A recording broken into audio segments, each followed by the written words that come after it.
Yo, what's good, everybody? My name is Cosmic, and I want to welcome you to my channel, Opinion Stated, where I give unfiltered, opinionated sports takes. Let's go.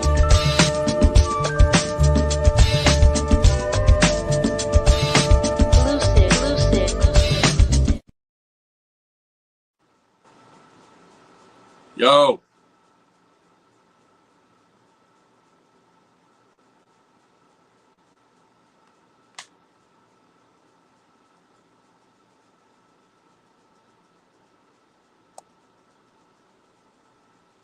I've decided to go live tonight for this Pacers-Laker game. Certain structures with this team, they have up their top 9. I'm gonna get this audio on right now. So there's not a lot of people that they can leave open and try to help out, and that has been their strategy to get rid of them. They know that it's not what they're going to do here, but I'm curious. I will be joined this evening by a few of my favorite people, CW from the GOAT cast, Hoops podcast, and also my kid brother's going to join in on the live. And we are going to discuss this evening, obviously, this Pacers-Lakers game, which I'm incredibly excited to see. The Lakers are on a 2-game skid, needing this game tonight as much as do, pause that commercial there, or mute it, as much as do the Lakers, or rather Indiana. Indiana needs this game as well. So, man, both teams are in a position of need. And so, in terms of the win, and so we're going to get this in. Let's see how it goes. Definitely excited about it. Definitely looking forward to it. Let's see what happens, Mike. Oh, wait, you guys can't see me. Oh, that's weird.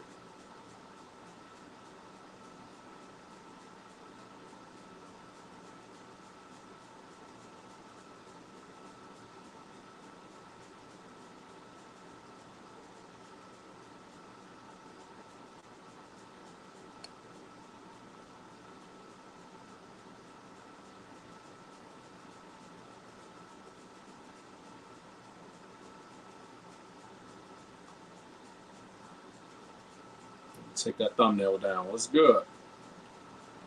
There we go. Check, check, check. What's good?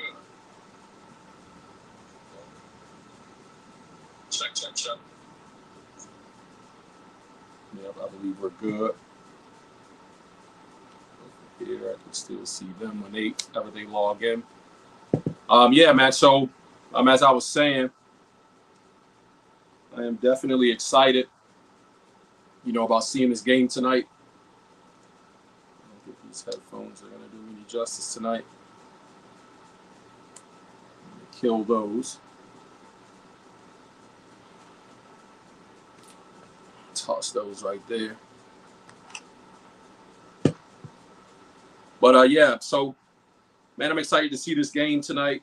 Obviously the Lakers have been, kind of getting served up, man. They have lost their last 2 games. LeBron James just recently came back from injury, having that strain growing, or that growing strain.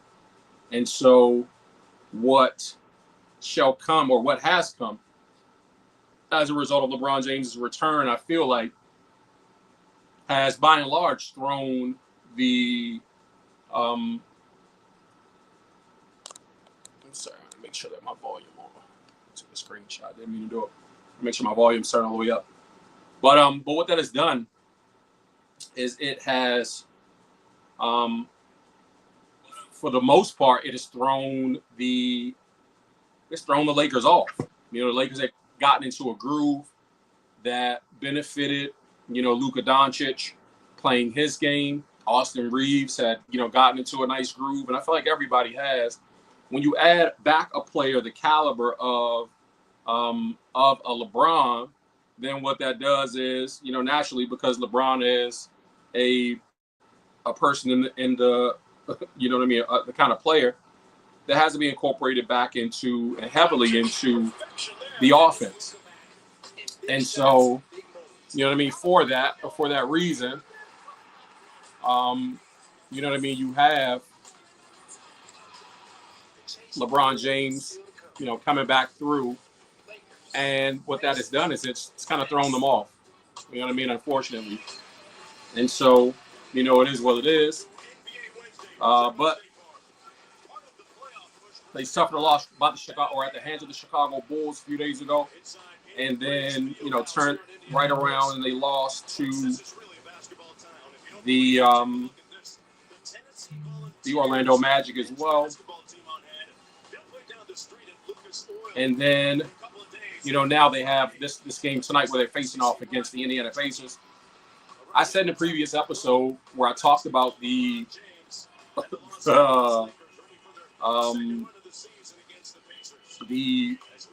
Chicago loss, and I ran through the schedule of what games were to come after the Chicago loss. I talked about the Orlando game coming up. I talked about this Indiana game. I talked about Chicago again, who they have tomorrow. Then they have Houston. And, a couple games next week where they see Oklahoma City back-to-back. It's about to get crazy for them in terms of where they have to see Houston again.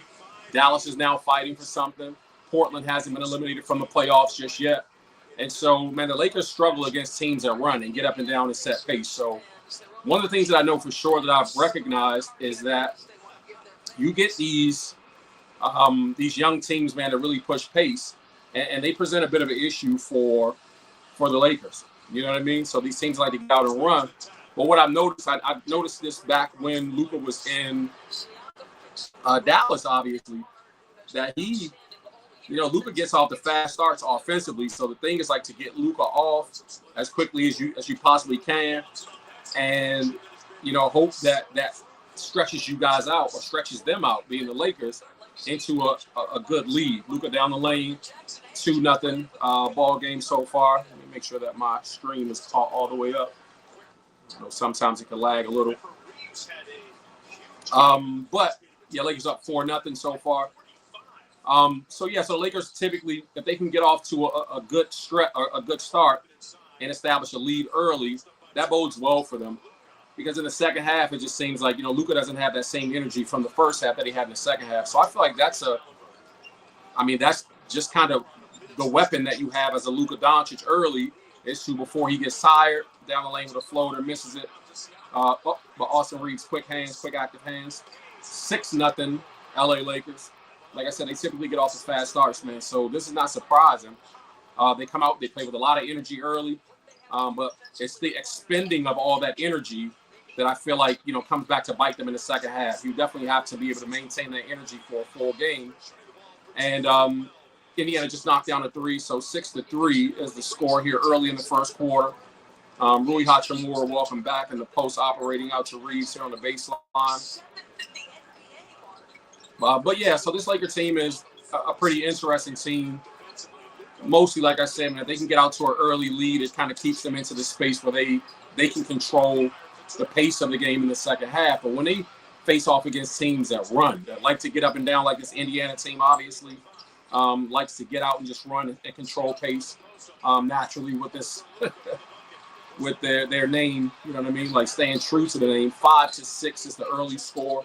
Lakers lead by 1 point. When they have to play a team that sets pace, man, they're in trouble. You know what I mean? Because LeBron James is at a deficit defensively, as is Luka Doncic.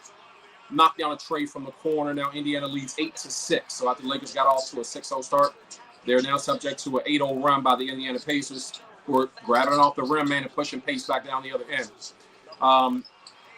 LeBron with a nice little lob to Jackson Hayes. 8-8 is the score. Definitely a great pass from LeBron.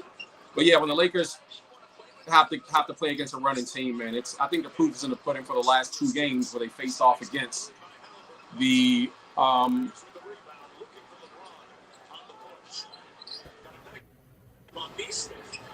Yo, bro, what's good, bro?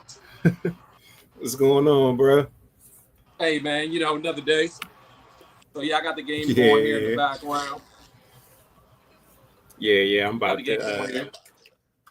to share the link with my Instagram. Oh, sweet. So we can get some more people tuning in, maybe join the conversation as well. Everything. I think I lost you for a second, or maybe you lost me.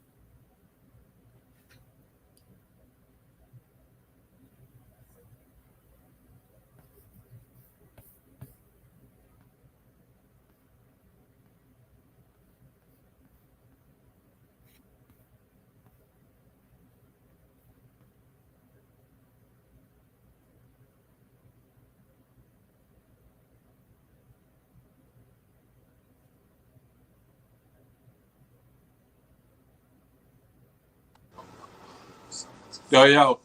Okay, yeah, you back now. Yeah, my bad. I done removed myself from the stream. I thought my I'm like, internet went down or something. no, that was all me. I was trying to read through. I was trying to read through. Okay, I already got you in. Yeah, I was trying to read, trying to answer the guest notification, and then log myself out. But yeah, I was just kind of talking about before you logged in, man. The pace. Like the thing that I've noticed about the Lakers, obviously is that if they run up against a team that sets pace, man, it controls the pace and it throws them off so much. You know what I mean? So I think the proof is going to put in with that Bulls game and also in that Orlando game. And much, like tonight with this young Indiana team, they're up against a team that loves to push pace, staying true to their name. And so what do you think about the Lakers' chances against these teams that run, just based on how they're structured? I feel like the Lakers, they tried to get younger, like we're doing the trade, bringing in Jackson Hayes. Of course, they already had Austin Reeves, and they drafted Dalton. So I feel like they had some youth on their side. But of course, LeBron and Luka aren't runners. So I think LeBron, of course, he welcomed that challenge. And now with the acquisition of Luka, now he has to show up. Like they can't let that defense be so glaring that that it's a hindrance that people can point it out. Like, oh, LeBron he took this possession off, or Luka took this possession off. So I feel like that was one thing they took as a challenge, and that's why they have been playing at a higher level defensively. But I think this is one of those things to see how long will they keep this up. Yeah. Not to play like for the Laker, the Laker fanboys out there, like, oh, people always gotta say something negative, but it's like we know this about Luka, we know this about LeBron, that they don't play defense every possession. Luka, barely at all. So right. I feel like it's one of these things like how long can they sustain this? And now we're heading into the playoffs. The game starts to slow down, but if they go up against a team like a Houston, with young legs that can get out and run, or OKC, or a team like that, can they sustain it against those top tier teams that like to get out and run the floor? No, so I agree. It's something to see. I'm interested in seeing like if they step up to the challenge and actually meet it. Yeah, I agree, and you're holding true. I feel like to the initials, man, IQ. You're displaying high IQ there in that, because, like, I agree. You know what I mean? I agree 100%. There was a question, and I'm joined. You know what I mean? For those who tuned into the channel, man, thanks for tuning into the live stream. I'm joined on this stream as we preview this Pacer Laker game. Present score is 12-11. From what I can see, Indiana's on top now, on top by 3 points, 14-11. I don't know if my stream is lagging or if it's caught up, but I'll just report what I see in terms of the score. But I'm joined by my kid brother, man. Who's been a supporter of the channel as well, and who will kick it with me, man, about sports and stuff in general. So we're gonna preview this game, talk about what we see as we go along. We're also gonna kick in like with some chatter about the LeBronversation that took place on the Pat McAfee show earlier today as we go about. And man, but I thought that was hilarious that they named it that. LeBronversation. Yeah, the LeBronversation. The marketing. Yeah, it was pretty clever, man. You know what I mean? To be honest, 14-11 is the present score early in the first quarter. About 7 minutes ago, Rui's going to the free throw line here. But yeah, I thought it was a pretty clever. A pretty clever name. or title for the show. But there's a question here in chat, man. It was asked by Bradley W. I'll just say because I don't want to. It looks like Weirich. But Bradley asked if Shea wins the scoring title, MVP, West Finals MVP, a championship, and the Finals MVP on a 70-12 team, would it be the greatest season ever? Wow. I think in this era for sure. Yeah. I mean, of course, we watched the Bulls go 72-10. My memory doesn't serve me right. I'm not sure if Mike won the league MVP that year. Yep. But if he did, and then he went on to win a championship, and of course, Finals MVP, it'll be comparable for sure. Yeah, it'll be a comparable season. Yeah, it's a comparable season, but still that 72-10, you know what I mean, like kind of puts it over the top for MJ, because I think I would have to go back and look at it too, just to get like all the factors and specifics, you know what I mean, surrounding it properly. But I know for sure Mike won the scoring title that year. So to stick to Bradley's question specifically there in chat, I know Mike won the scoring title that year. I would have to go back to see if he won the MVP, but I'm pretty sure he won the MVP that year. I know he won. Well, they didn't have the Eastern Conference final. Well, he did win the Finals MVP. They didn't have that Eastern Conference Finals MVP thing going at that time, but certainly he would have won there. Luka ties the game up 16-16 here in the first quarter. Clearly they won the championship, you know what I mean, en route to him getting the Finals MVP as a result, and capping off the greatest season in the history of the game that we have seen, and in my opinion, that we've seen even since, with the Golden State Warriors eclipsing that 72-10 record and winning 73 games that year, but man, they didn't seal the deal. And so that's one of those conversations that's always had. Clearly, that's one of those Draymond Green talking points there that makes me just like, you know what I mean? Yeah. What do you think about that Warriors 73-9 team in comparison to that 72-10? Oh man, it's no comparison. I mean, that 72-10 Bulls team, like they just, I mean, top to bottom, I think they were number one defense, number one offense, and not every game, but it just seemed like nobody stood a chance against them. With how the Warriors started out that 73-win season, they were just red hot, and it was like, man, they could actually break the record. So it was like, let's just sit back and watch if they could break the record. But nobody looked at them as an unstoppable team. As the season went on, it was like, yes, it was like just kind of evident like how great they were. But it wasn't like, man, Steph and them are coming for our necks this year. It didn't have that feel around it. I think it was an amazing feat though, like to even try to do it, and they actually set their sights on it. They wanted to break that record, so that was pretty admirable. But we're talking about a Bulls team that just came off a championship, I believe, the season before. So nobody even thought they were even going to come out and actually do that, and it was just unheard of. So it was just of course the greatness of Michael Jordan. So it was like Mike's that established killer, and now they're on this historic season record-setting run.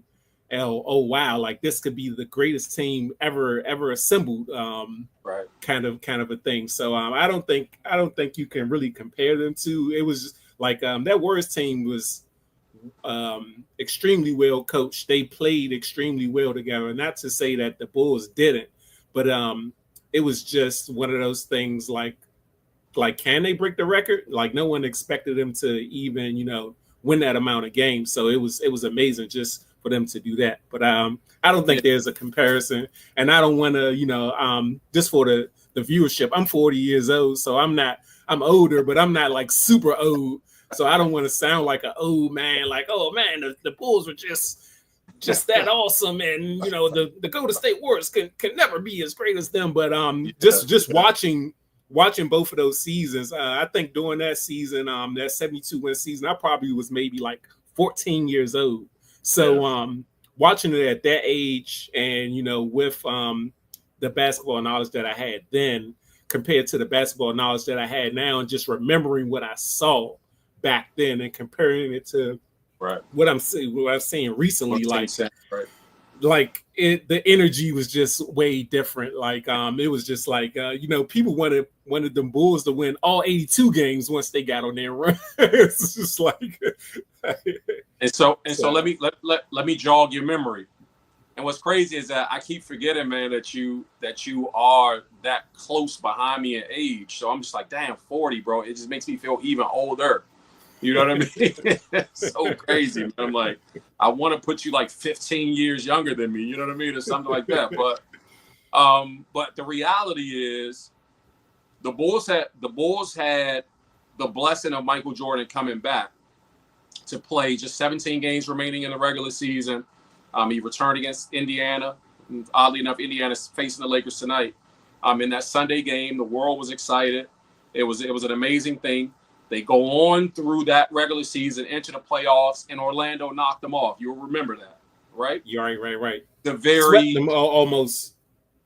The very next season is the season that the Bulls went 72-10.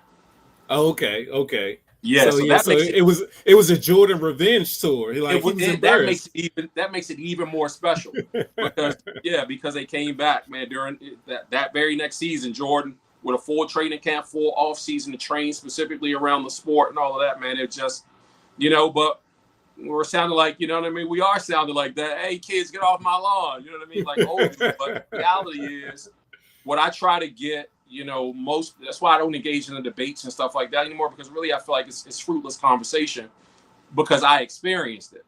And so You cannot talk me out of what I experienced. And I did not only experience that era, but I've experienced every era of basketball since. And I did not look at it through a Jordan in the Bulls favoritism lens. I was still enjoying every single facet of basketball that took place, you know what I mean, since, right? As Jordan even, fizzled into the older age, walked away from the game again, came back against the Wizards, all of that stuff. I wasn't expecting them to win championships in Washington. I wasn't even expecting them to do anything. I was just happy to see Jordan lace them back up. And it's not because he could not. I was present. I remember me my ex-wife, and we took the baby, and we went to the game. And I watched Jordan score like 30 in the first half. So I know that he was, like, people try to make believe that Jordan, when he laced them up in Washington, was trash or something like that. Man, right. Stop, bro. And you know what I mean? Like, the funny thing about it, that them Jordan seasons in Washington, him and LeBron's stats are comparable.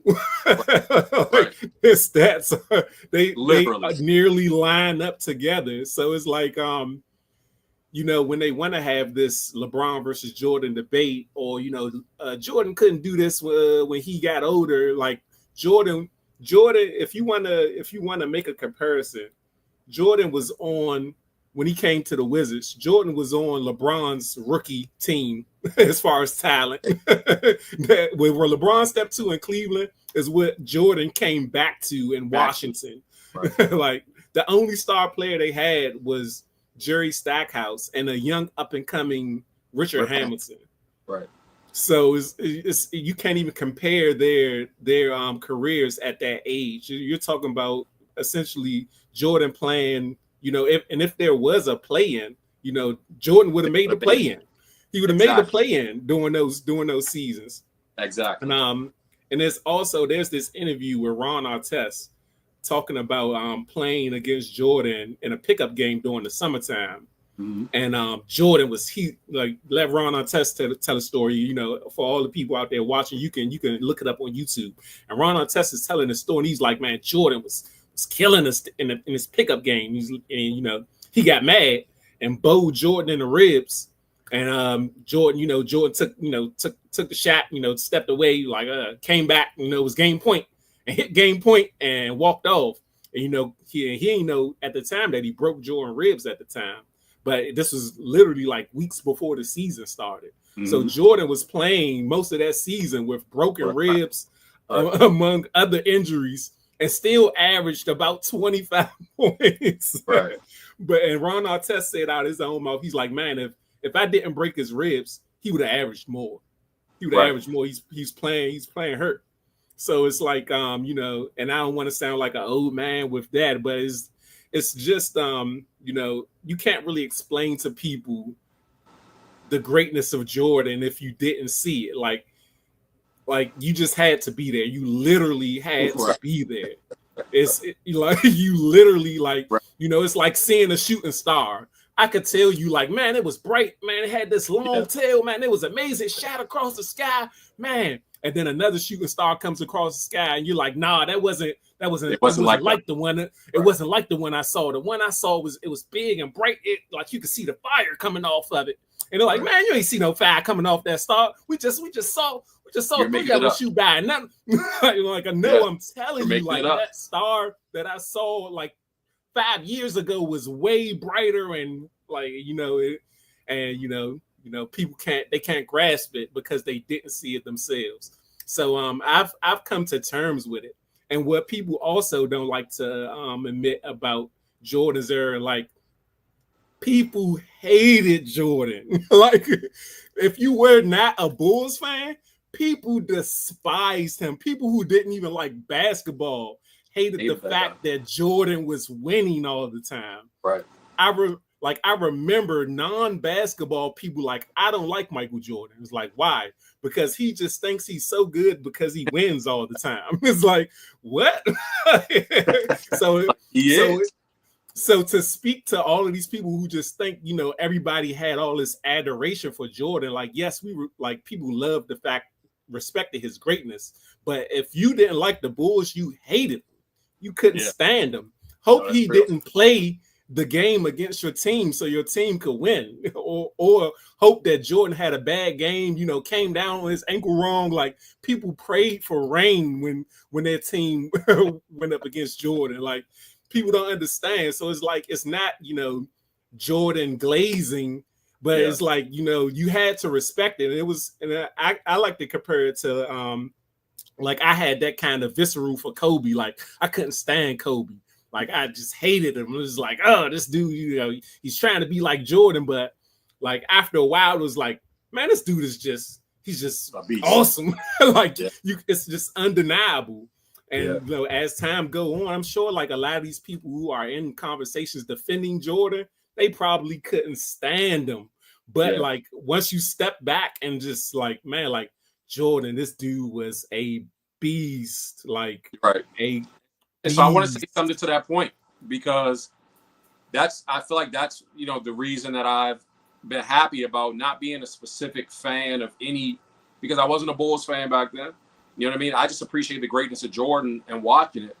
And so even when Mike stepped away from the game, I affectioned myself to Orlando at the time because I was just a Penny Hardaway fan. You know what I mean? I love Shaq. I was a Shaq fan since LSU as well.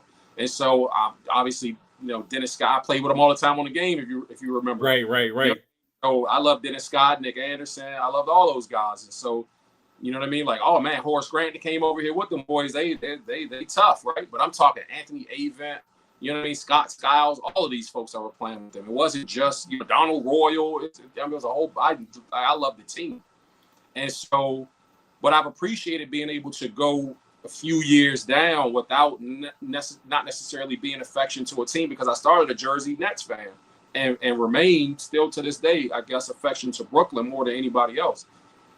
But I've appreciated being able to just appreciate the basketball play of the players in the league. So it gave me a chance to grow appreciation for the Allen Iversons who came along, which I feel like people really don't give AI, you know, as much credit. People don't, I mean, rarely do people speak of like Steve Francis to really talk about what T-Mac meant to the game and how talented he was. It's always spoken about. It's like, it was just AI, then Vince Carter, and then somehow like T-Mac, you know what I mean?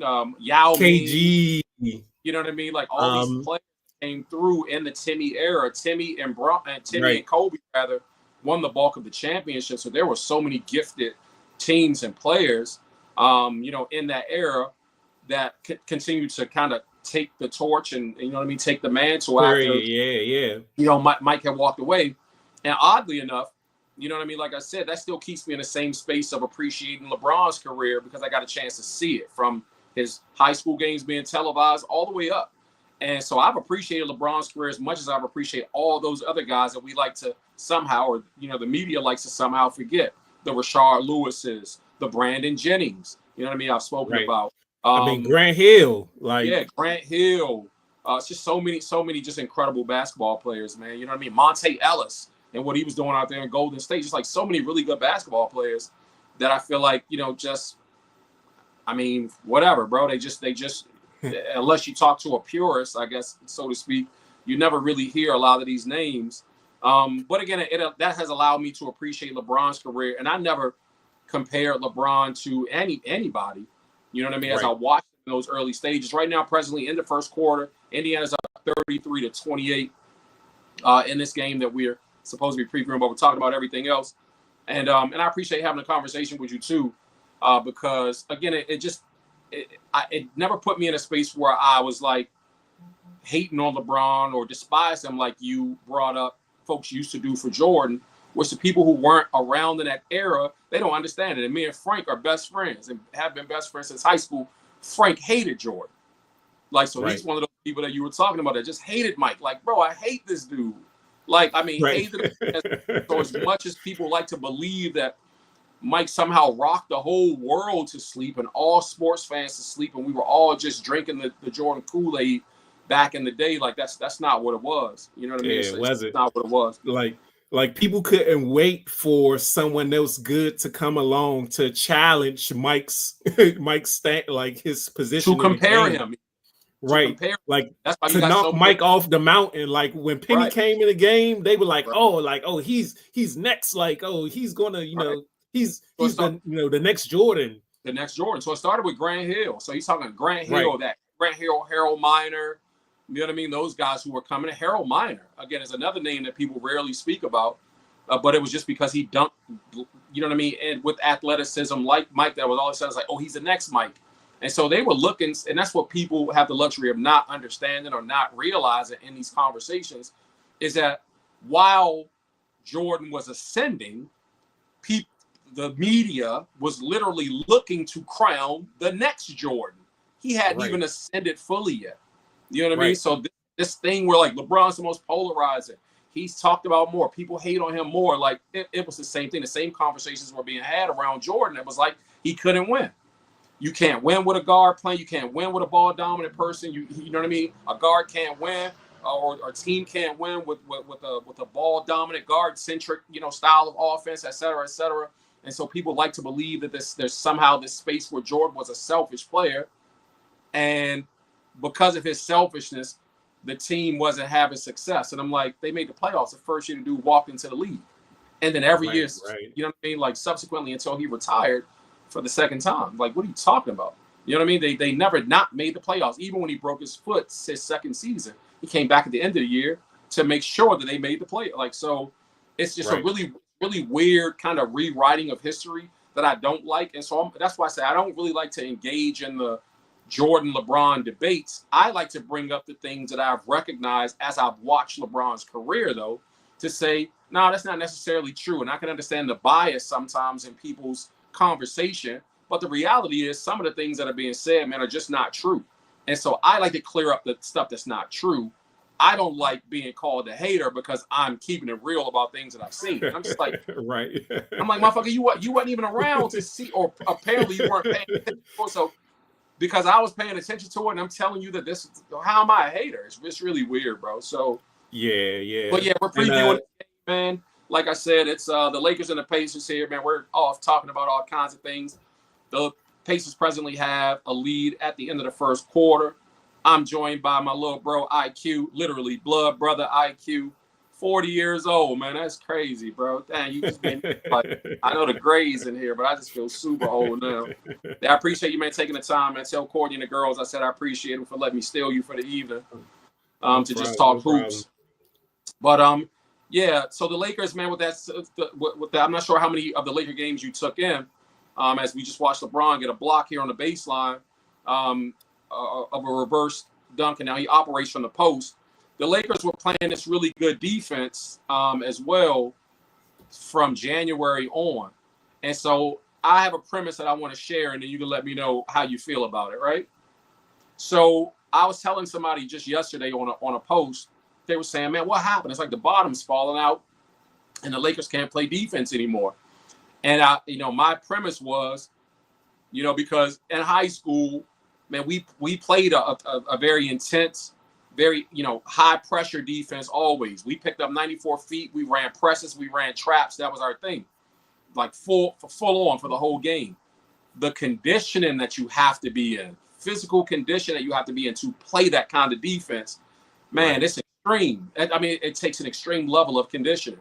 And so for the Lakers to not play defense that way the whole season and all of a sudden in January to start playing that way, I told the guy, I said, hey, man, listen, I believe what JJ said in the press conference. He said they look tired. I agree. They look tired and they are tired because it's exhausting to play that level of defense. It takes you out of your offensive mode, which is why stands to reason that LeGoat, you know what I mean? Old man, Fossil, would take some reps off on the defensive end to rest because it's like, bro, if I got to do, I'm going to have it all for the offensive end. If I got to do it on the defensive end, it's like, well, that's the point. So what do you think about the conditioning premise for the Lakers? And do you think, you know what I mean, like conditioning is a factor in how they were playing defense and how they will play defense the rest of the way? Well, I think this is one of those points where I do have that old man opinion. And it's like, I don't know, when it was like a mindset thing, when we were taught the game back then, even though, I don't consider myself that old, but it was like, you wanted to be a star as much on defense as you were on offense. So it was just a thing to play both sides of the ball. And like I mentioned earlier, like the Lakers have a lot of youth on their team now. So I really don't see an excuse for the lack thereof defense. Mm-hmm. Outside of LeBron, I can't think of anybody else that's on the team that's over the age of 35. So that's a good point. I mean, I'm not sure why they're tired. They like outside of LeBron, everybody else is going up against people there in their age range. Mm-hmm. So if the opponent is running up and down the floor and playing, good enough defense, what's wrong with you all? So I think that's just my stance on it. Outside of LeBron, and we all know, like I said, Luka barely plays defense. So, but everyone else, I don't see an excuse for it. Is either they just couldn't play defense. But I will give JJ Redick credit for this. He figured out a way to scheme up a defense that made them effective, and I think that's one thing maybe Darvin Ham could not do. Or they, maybe Darvin lost the locker room and they just didn't want to do it for him. Well, yeah, that's a good point, and I appreciate the alternate perspective for that premise as you answer the question, and I can see what you mean, right? But you made me think about something as you were saying it, as you were doing the old man, you know what I mean? Kids, get off my lawn, don't walk on my grass. You made me think about something when you said, based on how we were taught the game, you wanted to be a star on both sides of the ball. It made me think back to being like, well, actually, you weren't even considered a good basketball player unless you could do it on both ends. Could play, if you couldn't play defense, nobody cared if you couldn't stop anybody. You know what I mean? So you never. Right. The best players that came up, you know what I mean, in the DC area where we grew up, you know what I mean? Like that's how it was. I don't care if it was just in the neighborhood. I wasn't just going to score on you. I was going to stop you from scoring. You know what I mean? Right. So the biggest thing was me scoring on you and then shutting you down and talking shit to you about or stopping you from scoring. So I don't know where that little flip came from, man, where they just feel like all of a sudden in the media, we started to hear this two-way player thing. And I was like, what the fuck is a two-way player? It was so confusing to me. And they're like, they play two ways, like offensive defense. Like, ain't that everybody? That was so weird. Like wherever that That's the came objective from. of the game. If you out there on the floor, you playing defense. I thought that was, bro. It's so weird. It's such a weird thing, man. But Two-way yeah, players only exist in the NFL. exactly. That two-way player stuff came from the NFL for sure, where it was like this motherfucker can play two-way. So it was like that's like Deion Sanders, who can play Right. offense and defense. It's like he's playing two ways. But basketball, that's like you said, that's the objective of the game. If you're not playing defense, then like you're a liability. Like your 31 points didn't mean anything if the person you were guarding on the other end scored 31. Like it cancels each other out. So you didn't have a good game if you let this dude score 31 too. 31, right? So, and that's and this is why these comparisons to Jordan always come up for LeBron, is because Jordan went out there and made it a point to slow down the person across from him. And he was going to give you 30 plus. I'm going to give you 30 plus, and you're only going to score 10 or 12. Like, and I'm still mad that you even scored 10 or 12. So it's just but that's this. I feel like the way, the narrative of the game, like, it's also kind of due to media, like you said, like they changed the narrative from players having to take accountability for defense. But now it's gotten so out of hand, and it's making the game like unbearable to watch, just watching people go run up and down the court and score 130 points. Like, that's boring if everybody's just going back and forth, basket. It's like, okay, like where's the competition? Like, there's no competition if we're both just running up the score. That's not a competitive game. That's just a high scoring game. That's true. So I feel like the media also helped that narrative, and of course the rule changes and things like that. But the media started letting players off the hook for not playing games. It was more of one of those things like, oh, we have more highlights now. LeBron went for 40, and Kobe went for 40, and that was amazing. They both had 40-point games against each other. Like, that was amazing to watch. Like, we need more of that. We need more high scoring on both sides. So it's kind of manufactured. It was manufactured, and then coaching started gearing itself in that direction too. I think one person that doesn't get a lot of credit for the way the game is being played now in the NBA is Don Nelson. Don Nelson really started that 3-point, fast-paced kind of a play in Golden State. And then he went to Dallas, took it to Dallas with Steve Nash. You remember Steve Nash running up and down the floor, and him and Dirk, and Dirk shooting threes, and they were like the first fast-paced 3-point shooting team. Before Dan, before D'Antoni was Don Nelson, but Don Nelson could never win championships with that style of play, and nobody ever thought that you could win championships with that style of play, until Steph Curry and Klay Thompson came along. I still think, it's rare that you could win with that style of play unless your shooters are just that good. So, 15-0 run, man, in the last 4 minutes we've been rapping. Yeah, they're running it up. Yeah, they're definitely running it up, and won their baseline for Nembhard as the Pacers try to get back in here. But let's jump into this game, man, and we'll kick it about LeBron and the rest of the league. Right. Yeah, we got to have time to talk about that. Yeah, as we go about, because I wanted to talk about the LeBronversation a little bit as well. But let's give some to this game here. From what I'm seeing, I mean, obviously during a stretch of like the 18-0, man, the Lakers, that defense that we were talking about, the Lakers are definitely playing a more feisty defense, more tenacious, more active, active hands. I really miss seeing AD playing out here with them, man, because those hands will be so active. I think it's obviously Austin Reeves, from what I've been looking at as we've been talking. You know what I mean? Is much more focused tonight on scoring, as right on cue he scores. So yeah, man, when you got Austin in his bag, and you don't just have to rely on Luka or LeBron to create for everybody. You know what I mean? Like, we're talking about, a whole different game. What's that, illegal screen? or travel on Neesmith. But Like 45 Lakers up by 9 so far. Oh, he pushed off a little bit. But I like Austin, man. The confidence Austin is playing with this year is through the roof. Now. You can see it building, this is his third year there right now. Yeah. I think this is year 3.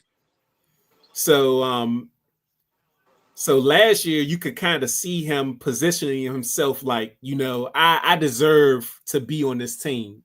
And but now this year he's like, oh no, I'm pivoting. I'm a key piece to this team now, and I deserve, to play uninhibited.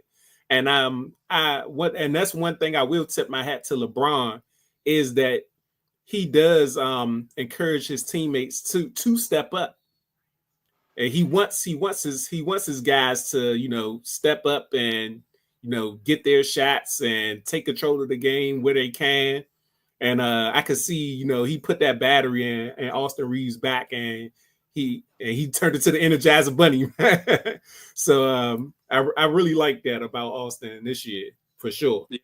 Yeah, I think you definitely, one of the things that you hit the nail on the head for me as well. 10-point game right now, 46-36. Lakers up 7-17 remaining from what I see here. Luka's on the way back into the game here in the second quarter, but you hit the nail on the head with, wanting to empower the teammates part because they benefit. And LeBron, especially at this age, man, he benefits from putting that battery in everybody else's back and having them go. So that way, then what he contributes with being able to kind of pace himself makes more sense. When you're just trying to be the guy, man, that does everything, for the whole team as though you're 10 years younger than you are and still at that, that conditioning level even, with that youth is kind of fool's gold. You know what I mean? Like you'll have a few good games, man, but the reality of being able to really, like put the team on your back and have a successful season playing that way, man, is a foolish way to play. So I like that Austin is in his bag, so to speak, and playing his game a whole lot more this year and getting an opportunity to do so throughout the whole year, even when AD was there. I think their difficulty has come with having LeBron come back from his injury. And Austin was coming back from like a tail bruise or something like that too. So another little injury. So he's been banged up and nicked up here and there too, man. So they all just have to kind of figure it out. Kind of what that looks like with all of them, in the game. Indiana's actually not pushing pace, as I said. So that's what I'm noticing here, is that they're trying to run a lot of half-court sets. And the Lakers, with that swarming and collapsing defense, that zone that they're falling into, is basically daring them to shoot jump shots. You know what I'm saying? Right. Yeah, they're definitely falling right into that jump shot trap that the Lakers setting up for them. Yeah. So it's just because of that zone. So once you pack the paint, man, with that zone, that's it. You know what I mean? It's a block. Yeah, once you pack the paint on the zone, then it's like they're like, oh, well, that was the thing that was being said. I felt like a bunch. In the beginning, from January on, I'll say, when the Lakers stepped up, when I noticed that they were just playing this crazy swarming defense, was during the Knicks game, the night that AD was traded. You know what I mean? Like, I was like, man, they played some really feisty and tenacious defense tonight. And then they just took the mantle and kind of, carried it forward beyond there to just continue to score. And, so in that, it was that same thing. It's that zone defense that they're running. They're just collapsing. And the praise was, man, the Lakers are just basically daring teams to shoot jump shots from the outside because everybody loves to shoot jumpers. And it's like, they're not daring them to. Teams in the NBA literally just love shooting threes. And so because everybody's kind of resolved to play that way, they're falling right into the trap of shooting long shots. And unfortunately, they're not leading to long rebounds. So the Lakers are in a better position to kind of take away some of the easy driving lanes and just force you to just kind of live from out there. So there is no balance. It's just jump shot. And if there's no penetration in that zone, like we just saw in that last play, where you can get to the mid-range and knock down a bucket like Halliburton just did, then it's all outside shots, man. So if that outside shot ain't falling, naturally you're going to lose. You know what I mean? But right on cue, Austin Reeves comes back and answers.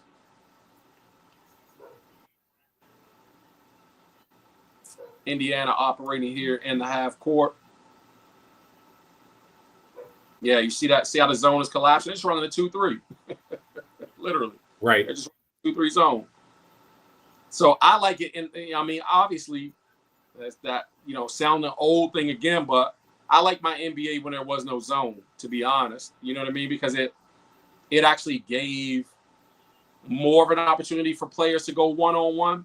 You know what I mean? But I'm not opposed to the zone, style of play either. Because I just like when you start to limit teams of what they can do, then it takes away from you establishing some or having some balance, like kind of throwing some defensive sets in that takes away a team's strength. So I'm not necessarily like, go back to the old days and, you know what I mean? Like the illegal defenses and when there was no zone and like play zone if you want to play zone, that's cool.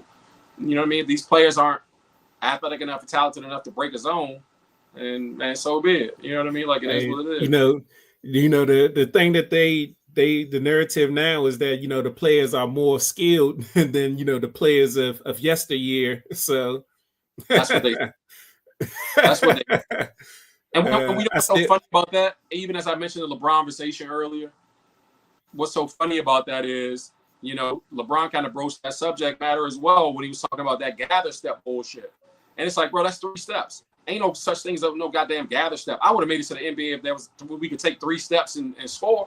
You know what I mean? We had to become proficient playing the game within the rules, and they just relaxed now that you can take 3-4 steps, and it's weird. What the fuck is this shit? It's so weird to me, bro. And so you're telling me the players are more talented, they're more athletic, they're more skilled, but they have to rely on all this gather stepping and step back 3 and running behind the 3-point line. It's like, what is this shit? It's weird. I don't see this more skill being displayed. That's what I want to see. Me either. And the thing is that I don't even see how basketball players, people like former professional athletes, actually say this, and current basketball players say this, like, oh, players are more skilled now. It's like, what are you talking about? Because we all, before we start playing organized sports, everyone plays basketball like a guard. Everybody plays basketball like a guard before somebody puts you on a team and tells you you're a forward, you're a center, or you are a guard. So if we're playing, in DC we play 33. Everywhere else they play like 21. But if you're playing that game, you're playing that game like a guard. You gotta dribble around people. You gotta get yourself open.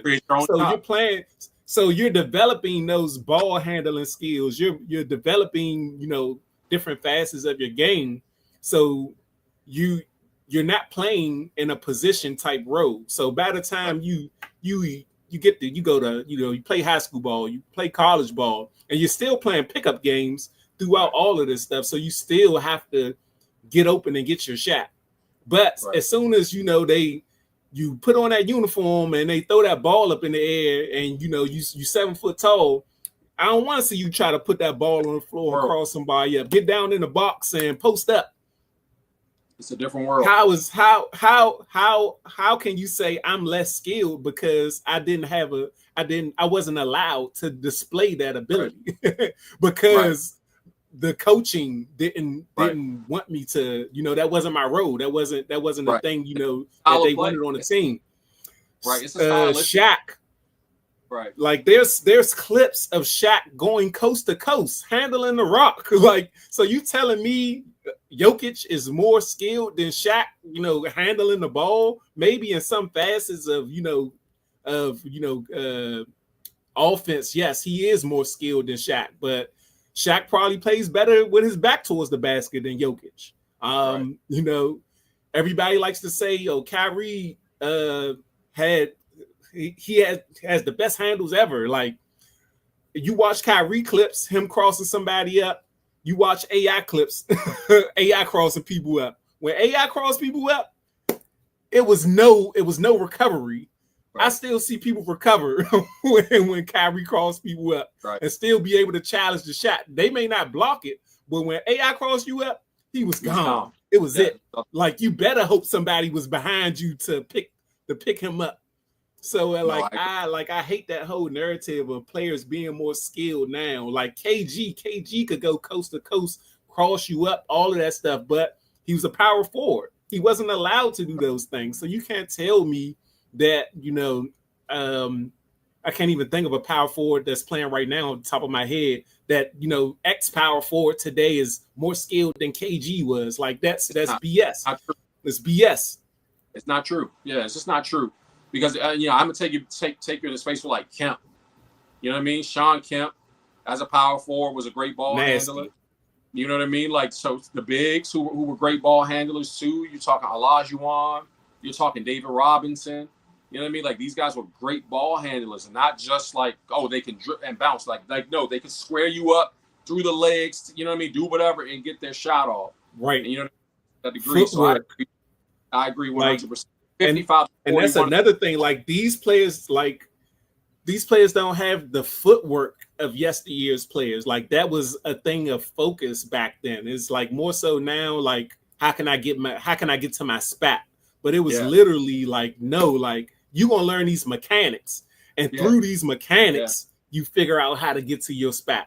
You figure out what your spot is. Right. The fundamentals are lacking. That's for sure.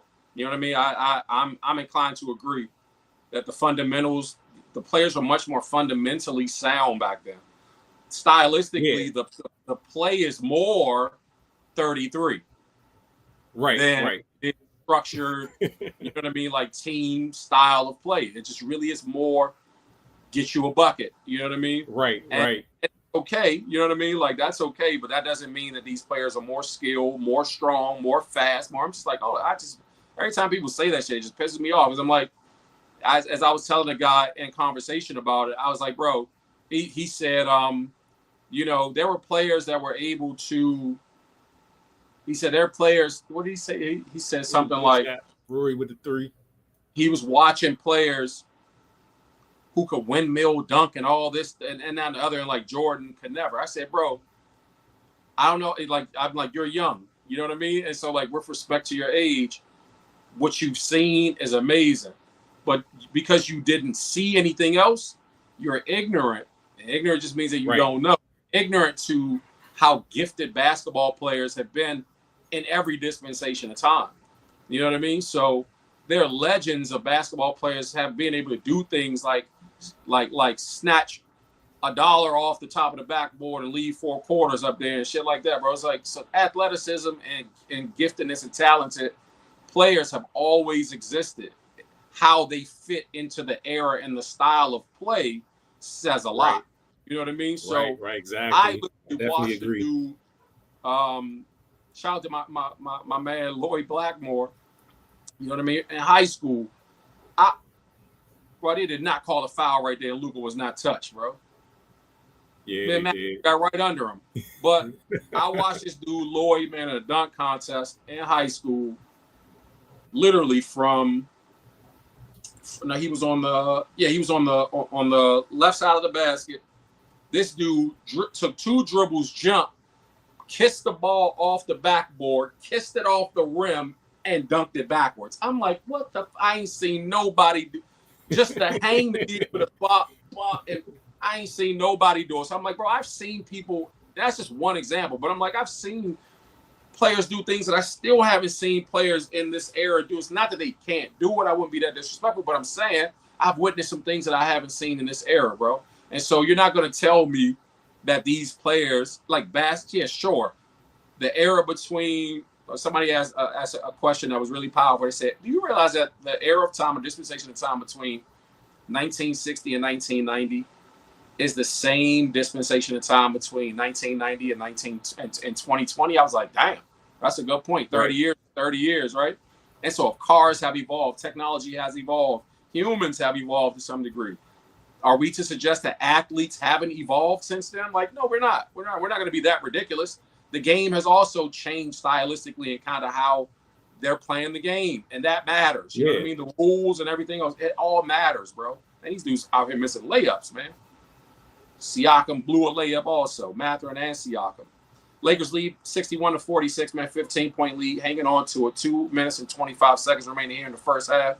Luka with that slow-ass 360 turnaround. Lakers on top by 17.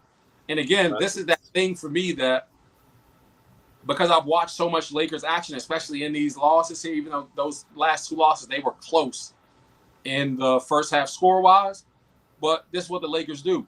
They get off to fast starts. I talked about this with Luka and how he kind of has to get off to a fast start because he can't sustain that offensive punch long term as the game goes on. He's like, use all his fresh energy now because as the game wears on, he starts to slow down, gets a little more tired, etc. Man, and you might not get much out of him, But right.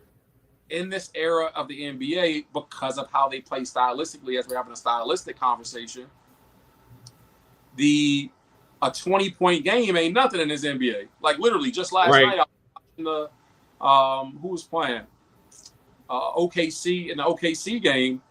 They were up by 24 points, man. Like in less than 3 minutes, it was an 8-point game. It's like they were playing Sacramento. It's like, bro, before in a blink, because of point shooter and the over reliance on 3-point shooting, man, you could look up and a score will be wiped out, or you'll go from down 10 to up 10 in a blink. It's like, how did that just happen? You know what I mean? So, yeah, I don't put much stock in the lead. I got to see them maintain it. They're overdue for a good game, good bounce.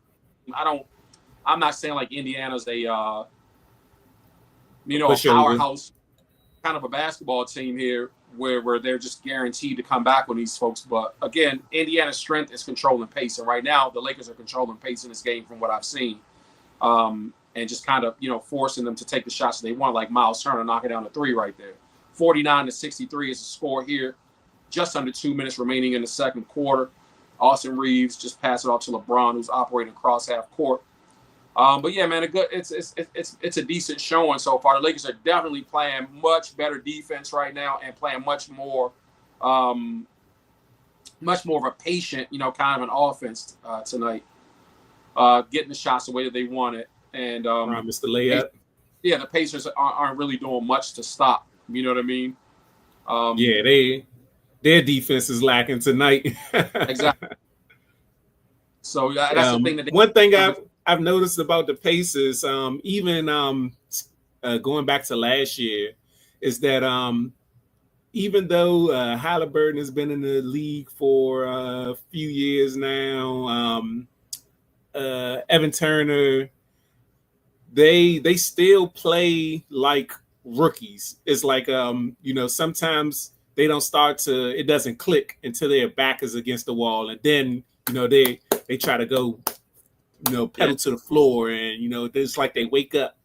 And I think that hurt them last year for sure. As you remember last year, they won the did they win it? No, the in-season tournament. They went. They went. They lost to the Lakers.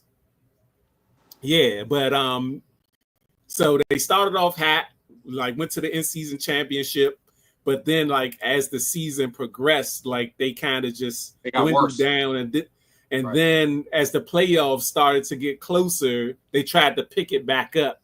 So it's like that's one thing that they have to work on mentally, is playing the game 4 quarters as a unit.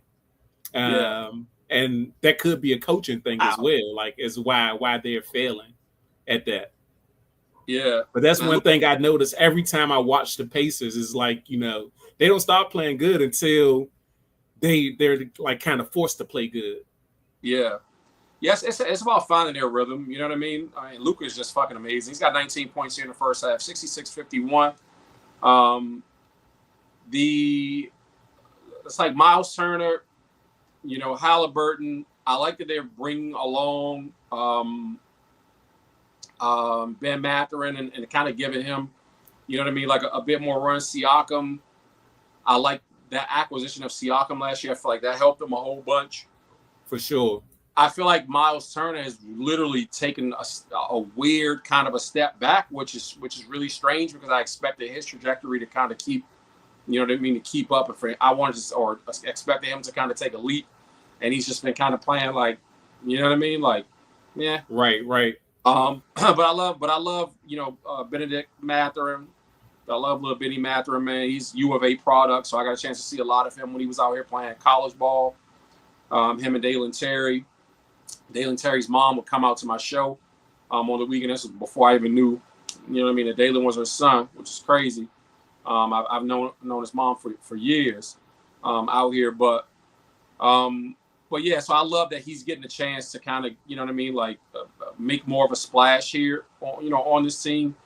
I would like to see more of that youth. You know what I mean, like just like you just see with Bane dropping the basket, like more of that youthfulness come out in how they play, and not be so much of a hindrance to them. But like you said, it's like they're still playing kind of in this rookie space, and maybe that's a coaching thing. Maybe Carlisle just needs to not be the one leading them. You know what I mean? Like I don't know, to get them into some more of structure that helps to suit their youthfulness in terms of their exuberance, and also their lack of knowledge, you know what I mean, as basketball players. Damn hard short-armed it, bro. You should have just stroke all the way through, man. 13-point halftime lead for the Lakers, 68-55, man, as a halftime score. 13 points, like I said, man, it's not really a lot. 19 points at the half for Luka, 17 for Austin Reeves. Yeah, the Lakers came out definitely, man. They trying to stop this three game skid that they're on. They definitely need to stop the bleeding. It's not been looking pretty for him. You know what I'm saying? It definitely has not been looking pretty. But yeah, so far so good for him here in the first half of this one. I figure it would be a good game. But going back to the style of play for Indiana, when Indiana can get out and run, or you know what I mean, like at least function in the half court, like with the high dribble handoffs, like we just watched with Benny Mathurin to get to the basket. You watch Halliburton come back and do the same thing. When they can get downhill, that bodes well for them. So, you also always have to consider that there's defense being played on both sides. So to give credit to the Lakers, the Lakers are, like I said, when they're playing that zone, then that's taken away from all of that. They're like, we don't care nothing, but we're not going to come out there so you can set no high screen and roll or get this high dribble handoff. So they're almost forcing you to take the outside shot. So, man, less than you're running pin downs or back picks and stuff like that to break up that zone. Or to disrupt that zone, then you're relegated to just shooting, you know what I mean? Like just shooting trays from the outside. So I like the high activity on the baseline that we used to run, man, against zones back in the day, because that would get me open for a lot of threes in the corner. And as a power forward, like you said, people didn't expect me to shoot. And so it will fuck me up when my coaches would be like, yo, don't shoot. And I'm like, fuck you mean don't shoot? They would like look to pass out of the joint and shit like that. And I'm like, or it's just supposed to shift the zone. And so all we want to do is get the zone to shift so that we then have somebody maybe, you know what I mean, dive from the opposite wing. Right. Come on a cut or something. But I'm like, yeah, bro, but when I pop out and I'm in that goddamn corner and I'm wide open for that easy 3-point shot, man, I'm taking that shit. And so, you know what I mean? Early on, I was allowed to shoot it. And then it, became a thing where it's like, now we don't want you to shoot because we want more of the offense to develop. And that shit would just piss me off, bro. Really. Yeah. But I brought that up today. I would like to see more of that kind of a thing being done here in the NBA as, you know what I mean? These teams are like the Lakers are displaying a propensity for wanting to run zones. You know what I mean? Like, yeah, and players are definitely allowed to shoot more, and that's one thing I will say is the players of today are better shooters than yesteryear's players, and that's just to speak to the way that the game has evolved. And to your point, to where you were saying as a power forward they would leave you out there in the corner, and I think coaching and the evolution of analytics, all of that stuff, came into play. And then you started seeing players come into the league like a Dirk Nowitzki, who's, damn near 7 feet or 7 feet, but can shoot the hell out of that ball. So it's like, wow. So we can play him at the 4 spot. And if they leave him in the corner open, that'll be the worst decision that they ever made. So as the game has evolved and, these players have been able to prove that they can, be shooters. And that's what also helped change the game as well. So the game evolved in that sense because of the fact of people like Dirk Nowitzki. This 7-foot guy who can just shoot the rock from anywhere with efficiency. Right. So it made players now. So instead of focusing on how to play with my back towards the basket as a power forward, now I'm going to spend more time shooting from the outside.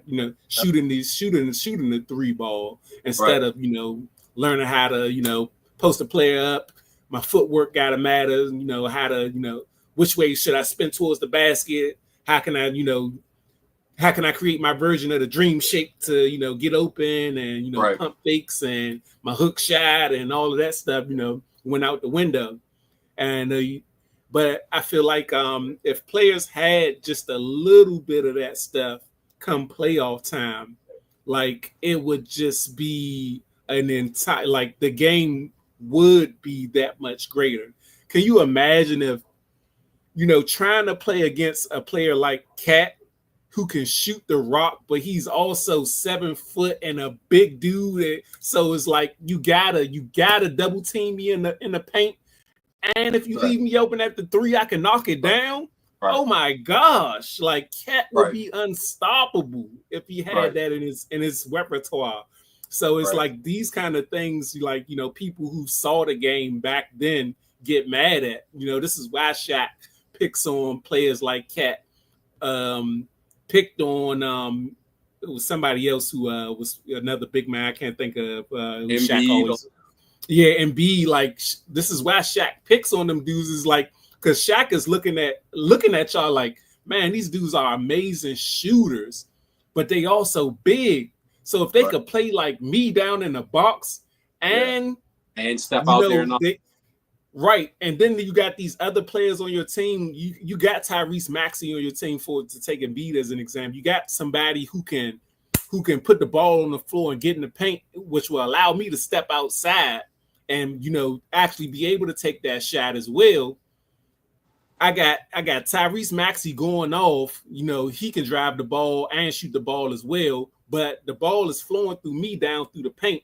But now I'm gonna step outside of the paint so Tyrese Maxey can, put the ball on the floor and get to the bucket, and me stepping out going to take the other center outside too. Right. But if the other center tries to cheat and try to help out on defense to go play Maxey can just throw the ball out to me now, and I'm gonna knock down the 3, and I'm still gonna go bang, beat up on the other center as well. So I'm giving them hell all night. This is an easy 40 points, easy 40. Every night, I'm gonna get 20 in the paint, and I'm gonna score 20 outside. Yeah, it definitely would give and should. It's like kind of a couple things, like being talked about here. And as I talked about, players and teams playing, in different ways. That's we're talking stylistically how these teams are playing, but because of the players and their abilities, like you're saying now, with having a propensity to bang on the inside and score from, a multitude of ways in the paint, or, like triple threat position to be able to pop out, high post, screen, get the ball back, give and go, pick and roll, pick and pop, or just step out, extend it, and knock down a 3 as a big is crazy work. You know what I mean? Right. So these offenses were structured more to focus on the bigger player or the more gifted player who can do these things. It will be a little bit different. Instead, the main emphasis is typically put on, man, just give KD the ball. Let's make sure that we get the ball to KD in this triple threat position. Right. And let him so go to work. Well, KD can get his shot off on anybody. It doesn't matter, big or small person. Especially a smaller person, he's going to get a shot off on. You know what I mean? But there's such an emphasis being put on just focusing on the dominant strength of these players, and it takes away from, again, that more calculated thought that I feel like would be a chess move to say, if the Lakers are going to run a zone here, then I want, Miles Turner then popping up to set some back picks and then just popping out right there from the top of the key, knocking down a 3. You know what I mean? Like to force them out of this zone, let's create such a disruption in there. that they're realizing that even if we send a man backdoor off that back pick action, it disrupts them so much, and now they have to really make a decision as to whether or not they're going to step out and contest that three, or whether that quick dump off down low is going to be available. You know what I mean? So it's just more of that will have to take place. I feel like we see more of that kind of thought being put into the offensive play in like college basketball than we do in the NBA. And that just is what it is. You know what I mean? Like, basketball is not just basketball on both those levels. There's just more being done. You know what I mean? Like, to kind of focus on highlighting the strengths of these gifted athletes, man. But as we were talking about this, the positional basketball, and we were saying like power forward, and I was like, yeah, as a power forward, they wouldn't want me to shoot. And the reality is, man, I'm only 6'6", and so I'm literally the size of Dalton Connect. You know what I mean? So I function from that skill set already, from my blacktop training to, finally, getting under the whistle and playing with teams. I'm like, bro, I can put the ball on the floor, I can shoot from anywhere, but they're like, get in the post. And it's like, bro, do you know how much of a disadvantage that puts us at as a team when my full ability ain't being used? You know what I mean? So basketball was just played different back then, man. It's unfortunate, you know what I mean?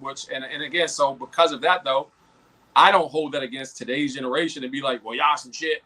We just wasn't allowed to do it. It's like, in a lot of ways, I was. You know what I mean? Like, I was allowed to do some things that, and other players were allowed to do things, you know what I mean, that showcased and highlighted, you know what I mean, their skill sets, man, a little bit more. But on the college level, into the pros, et cetera, man, I would have definitely struggled, you know what I mean? Because it's like, man, well, I've been for 4 years, they made me do this, you know what I mean? Exactly, like, exactly. I've gotten so used to doing this, then you're saying, don't do it anymore, you know what I mean? So right.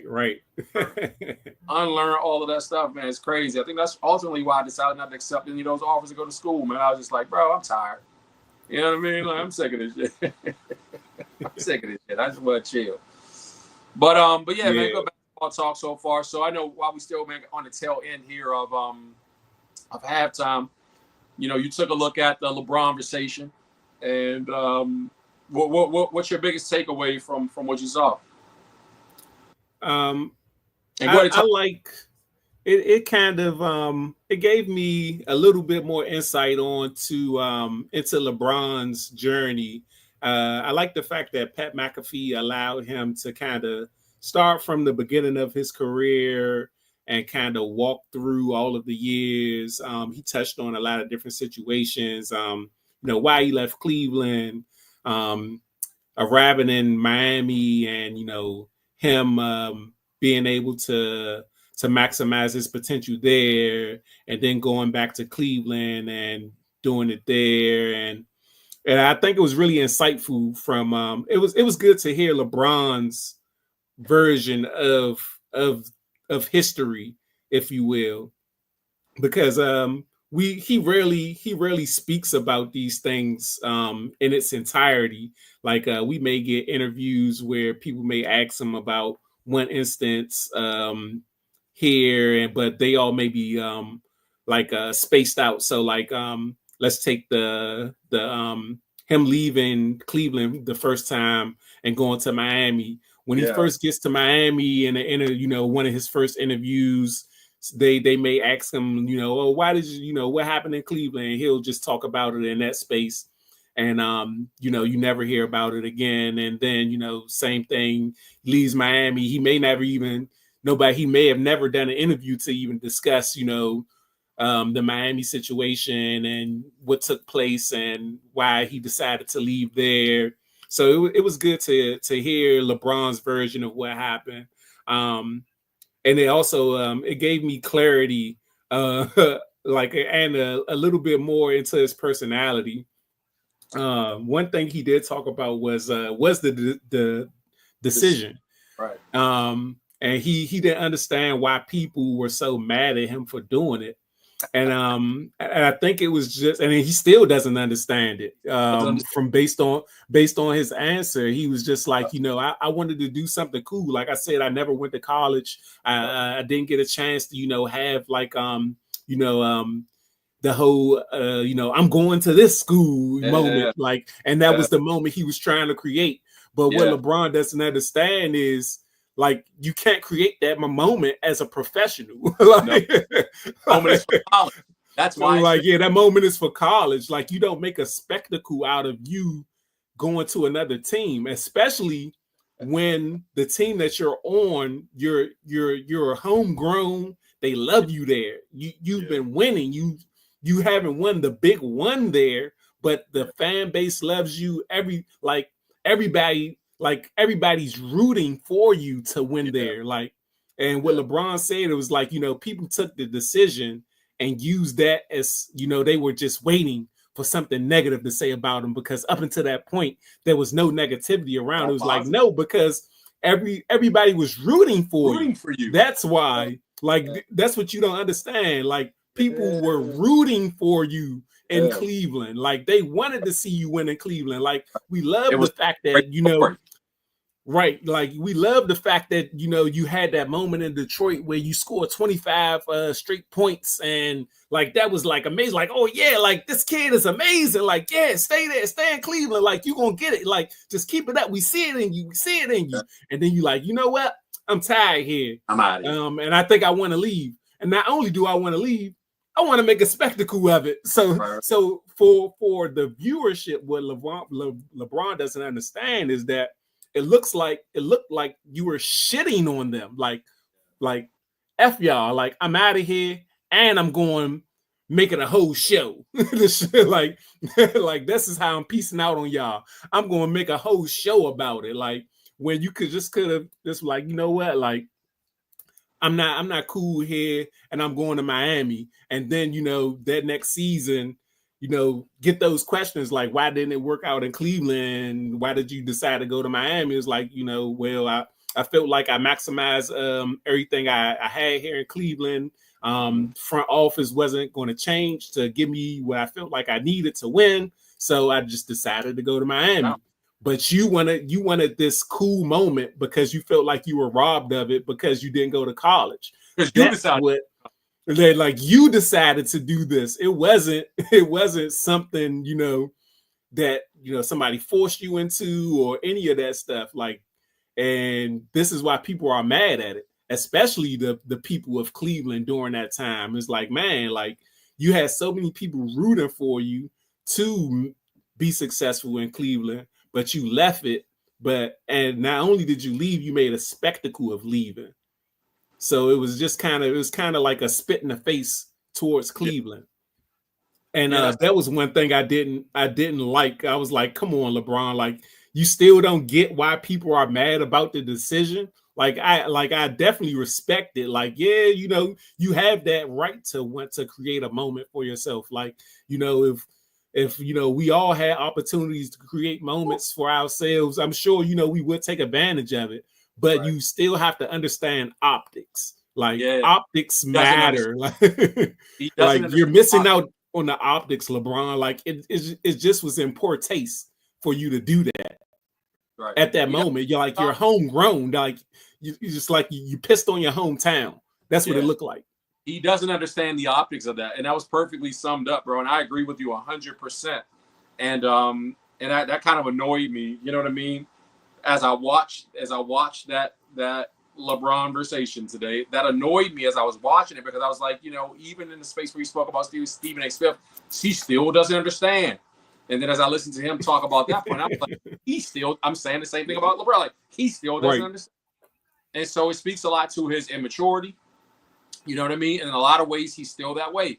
He continued to make these decisions out of immaturity as he's gone about throughout his career. Even if we fast forward through all of the decisions to the Bronny thing, he doesn't understand that the optics are what people have an issue with.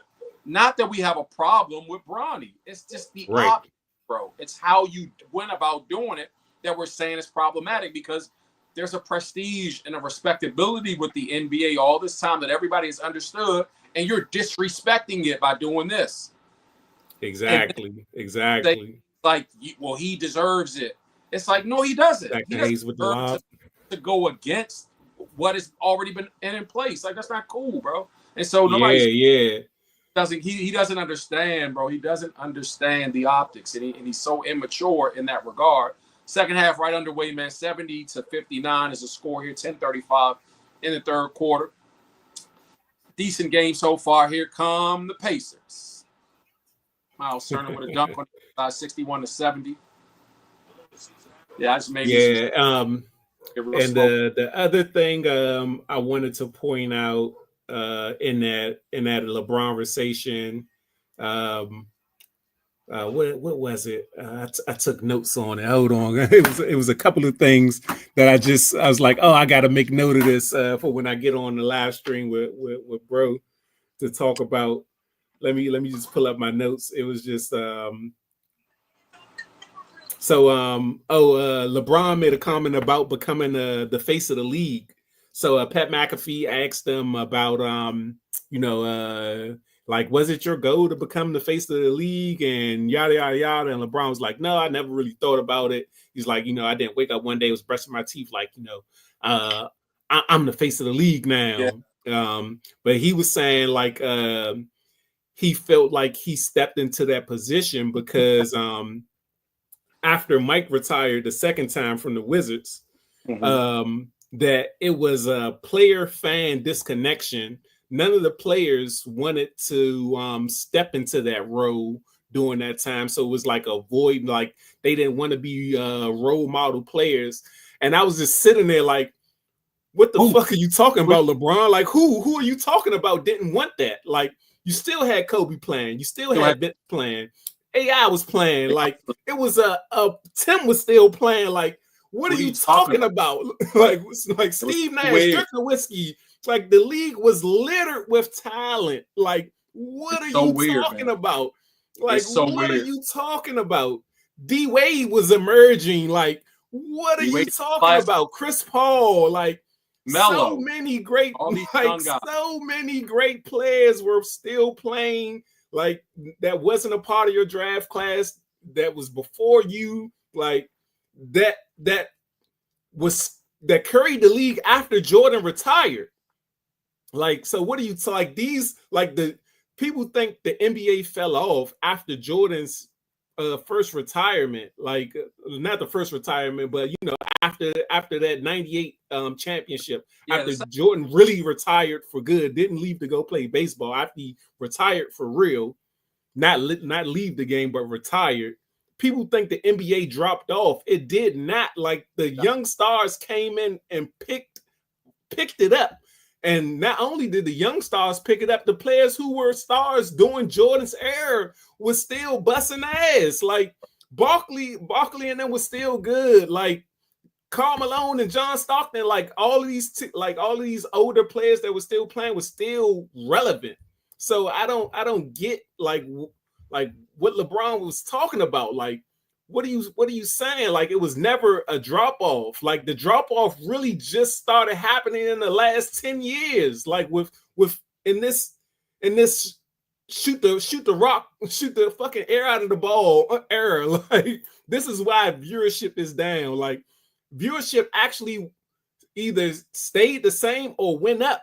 Like, with when Vince and them came into the league, like, this newer generation, which is also kind of LeBron's fault as well, I'm gonna blame it on him, like, don't want to participate in certain all-star activities and things like that. Like, it's like absurd to me. Like, it's so absurd. So like that was something that just blew my mind. It was like I decided to become the face of the league because there was nobody else who wanted it. Like, what?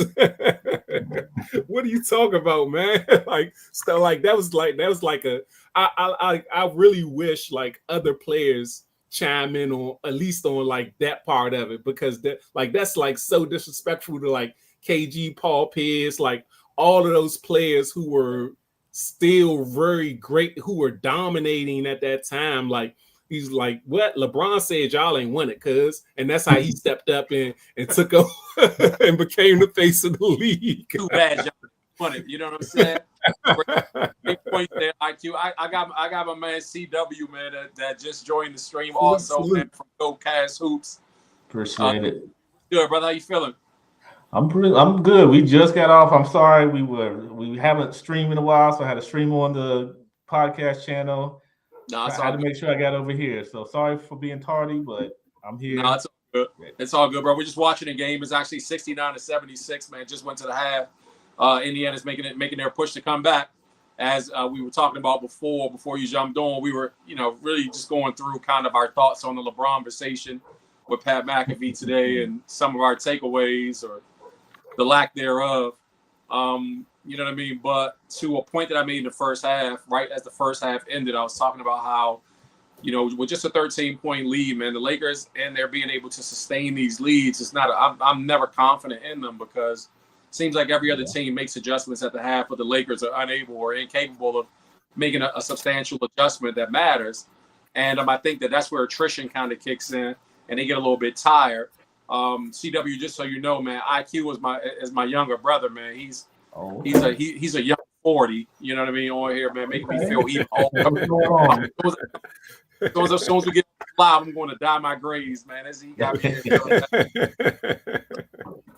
But hey, fellow 40-year-old. Yeah, we talking about the LeBronversation, man. So did you get a chance to take a peep at the LeBronversation today? Yeah, I watched half of it. I haven't finished it. I didn't even realize that was happening until everybody on YouTube been crazy over it. So yeah, I didn't know either. Yeah, I was in the dark on it, and then I just saw the clips of people talking about it. So it was interesting. I'll say that much. LeBron, he came off likable. I'll say that he came off fairly likable. Yeah, for sure. But some of the things he said, it's going to be twisted and turned by the media, and they're going to definitely run with some of the things he had to say. But I wasn't too mad with LeBron. I liked him in that element. The only thing I didn't like is what's really odd to me is one of his biggest supporters, Club Shay Shay, is he's got a platform, and yet he went to somebody else's platform. He definitely Drake DJ Academics Shannon Sharp. The person who's your biggest champion has a platform. You decide not to go to them and do their platform. You just goes to the white guy. I hate to say it. That was my biggest takeaway. Dreamers Pro made an episode a week ago or so, man, where he talked about it, right? And I was just like, I don't know. Ready to jump on that, and even Charles was like, he wasn't really willing to harp on it as much, but it turns out, man, he's like there might be something to that because when you think about the Gil, you think about Gil's Arena, when you think about Club Shay Shay, and you think about Nightcap, you know what I mean? You just think about like some of those who really champion him in the indie and mainstream media space that he hasn't given interviews to, but he has been on the Kelsey brothers, obviously. It might stand to reason why he wouldn't do a first take. That makes sense. I mean, being at odds with Stephen A. Smith all these years, but Shannon is there, so okay, cool. He wouldn't give it to them, but at least he would give it to the Club Shay Shay thing. What I found to be the most interesting on this topic, as you guys are talking about it, is, and we're talking about the LeBron fanboys in the mainstream media. Maybe Gil can be considered so in indie media, as he's trying to break his way into the ESPN mainstream media space. I found it really interesting, man, that he took an opportunity to shit on Brian Windhorst in this. Oh, man, that was crazy. I was about that. Yeah, that came out of like I was shocked that he even mentioned Brian Windhorst. But I guess that was it's kind of a narrative that Brian Windhorst is like a LeBron plant as well. The only reason why Brian Windhorst has a job is because of LeBron. So maybe that was a part of it. Who it could be a cloak and dagger kind of thing. Like, let me act like I don't like this guy, so people can stop saying that. That's a good take. Yeah, that was another very interesting part because that's one of those guys that really have LeBron's back, and him to kind of throw that out there just randomly. Yeah, and it just didn't make any sense for him to just pinpoint Brian Windhorst. And especially because even when he said Wendy, he's like, Windhorst and the whole cast of right, like their eyes lit up. They were like, Yeah. "Oh, Like Wendy!" what? All start celebrating Wendy. Like everybody loves Yeah. Wendy, right? Now LeBron was like, "Yeah, this LeBron's is like, nah. fucking best friend." Not friends. It could have been spin to be like, "Yeah, let me act like I don't fuck with this dude, so everybody can stop." You know what I mean? Because I think he's a clutch client. Also, I think he's literally represented by Rich Paul. It was reported that he is actually represented by Clutch. You know what I mean? So, yeah, I don't know. Maybe it was spin. Maybe it was spin. But that did shock me, bro. I was like, what the fuck? 10-point game here in this third quarter, 5:40 and second remaining. 83-73 is a score. Siakam just got fouled there from what I see. I don't know where you all stream is right now. Maybe mine is lagging. Yeah. No, I'm maybe about 5 seconds behind your stream. Yeah, I'm behind. Okay, cool. No. Yeah, I'm streaming it from ESPN on my phone, so I know the mobile app usually is a little bit slower Me too. than the actual TV stream or streaming it from the website. Yeah, that was that took me by surprise that he did that to Brian Windhorst. So I'm interested in seeing what Wendy has in response. He probably won't have a response. He was like, well, he'll probably just say something generic like, well, I really don't know LeBron personally, so. He was on First Take, and they were discussing the interview. He didn't have a whole lot to say, so maybe his feelings might be hurt. I just lost a friend today. I want to say even when they covered it early this morning, they were just sharing like a little sound clip, so nobody had really actually seen the full interview yet. Okay, so maybe that's the case. Really see it and respond to the full thing. Everybody just got kind of blindsided by it today. Like, oh yeah, apparently LeBron James is going to be on this Pat McAfee thing because it wasn't being pushed. I was online all last night. There was not a post from ESPN that said tune in tomorrow during the Pat McAfee joint. I don't follow Pat McAfee's channel, so I don't know if he would have published it. You know what I mean? But I didn't see anything. I didn't know about it until it happened. Until I just looked at the internet being exploded about it. I was like, what the fuck happened? And so then I, at that point, went and found the interview myself on Pat McAfee's channel and watched it. And I was like, wow. It was literally you emailing me talking about it. I thought it was just something that I just thought it was clips and it was something that's going to be fully shown, later this week or something. But after you told me about it, you searched got on it my out. phone. Yeah, looked up ESPN and saw the full interview, and LeBron had to say what he had to say. So 5-point game, and here come the Pacers. 4:37 remaining here in the third quarter. 83-78 is the score. The Pacers making a charge. That's a team you don't sleep on them in the playoffs. Yeah, they're definitely a playoff nightmare. Yes. If I'm the Bucks, I stay far from them if I can. Even if I'm New York, I might not want to see Indiana first round. Just as we watched the Lakers score right there, I like how in the Orlando game and in the Chicago game, they didn't take the time they didn't spend as much time trying to double Luka. And I like that better, man. Like play him one up, play him head up. And if he scores, he scores. You know what I mean? But I feel like that's where the Lakers really get into their groove offensively is once you start all these. Because he'll pick them apart. Yeah, it's crazy, bro. It's like just like this man. Man, look, if Luka's gonna do what Luka's gonna do, let him kill you. If he's the only one killing you, then everybody else is standing around watching, and that's okay. You know what I mean? That's an offensive foul, man. Jeez, right. right over the man.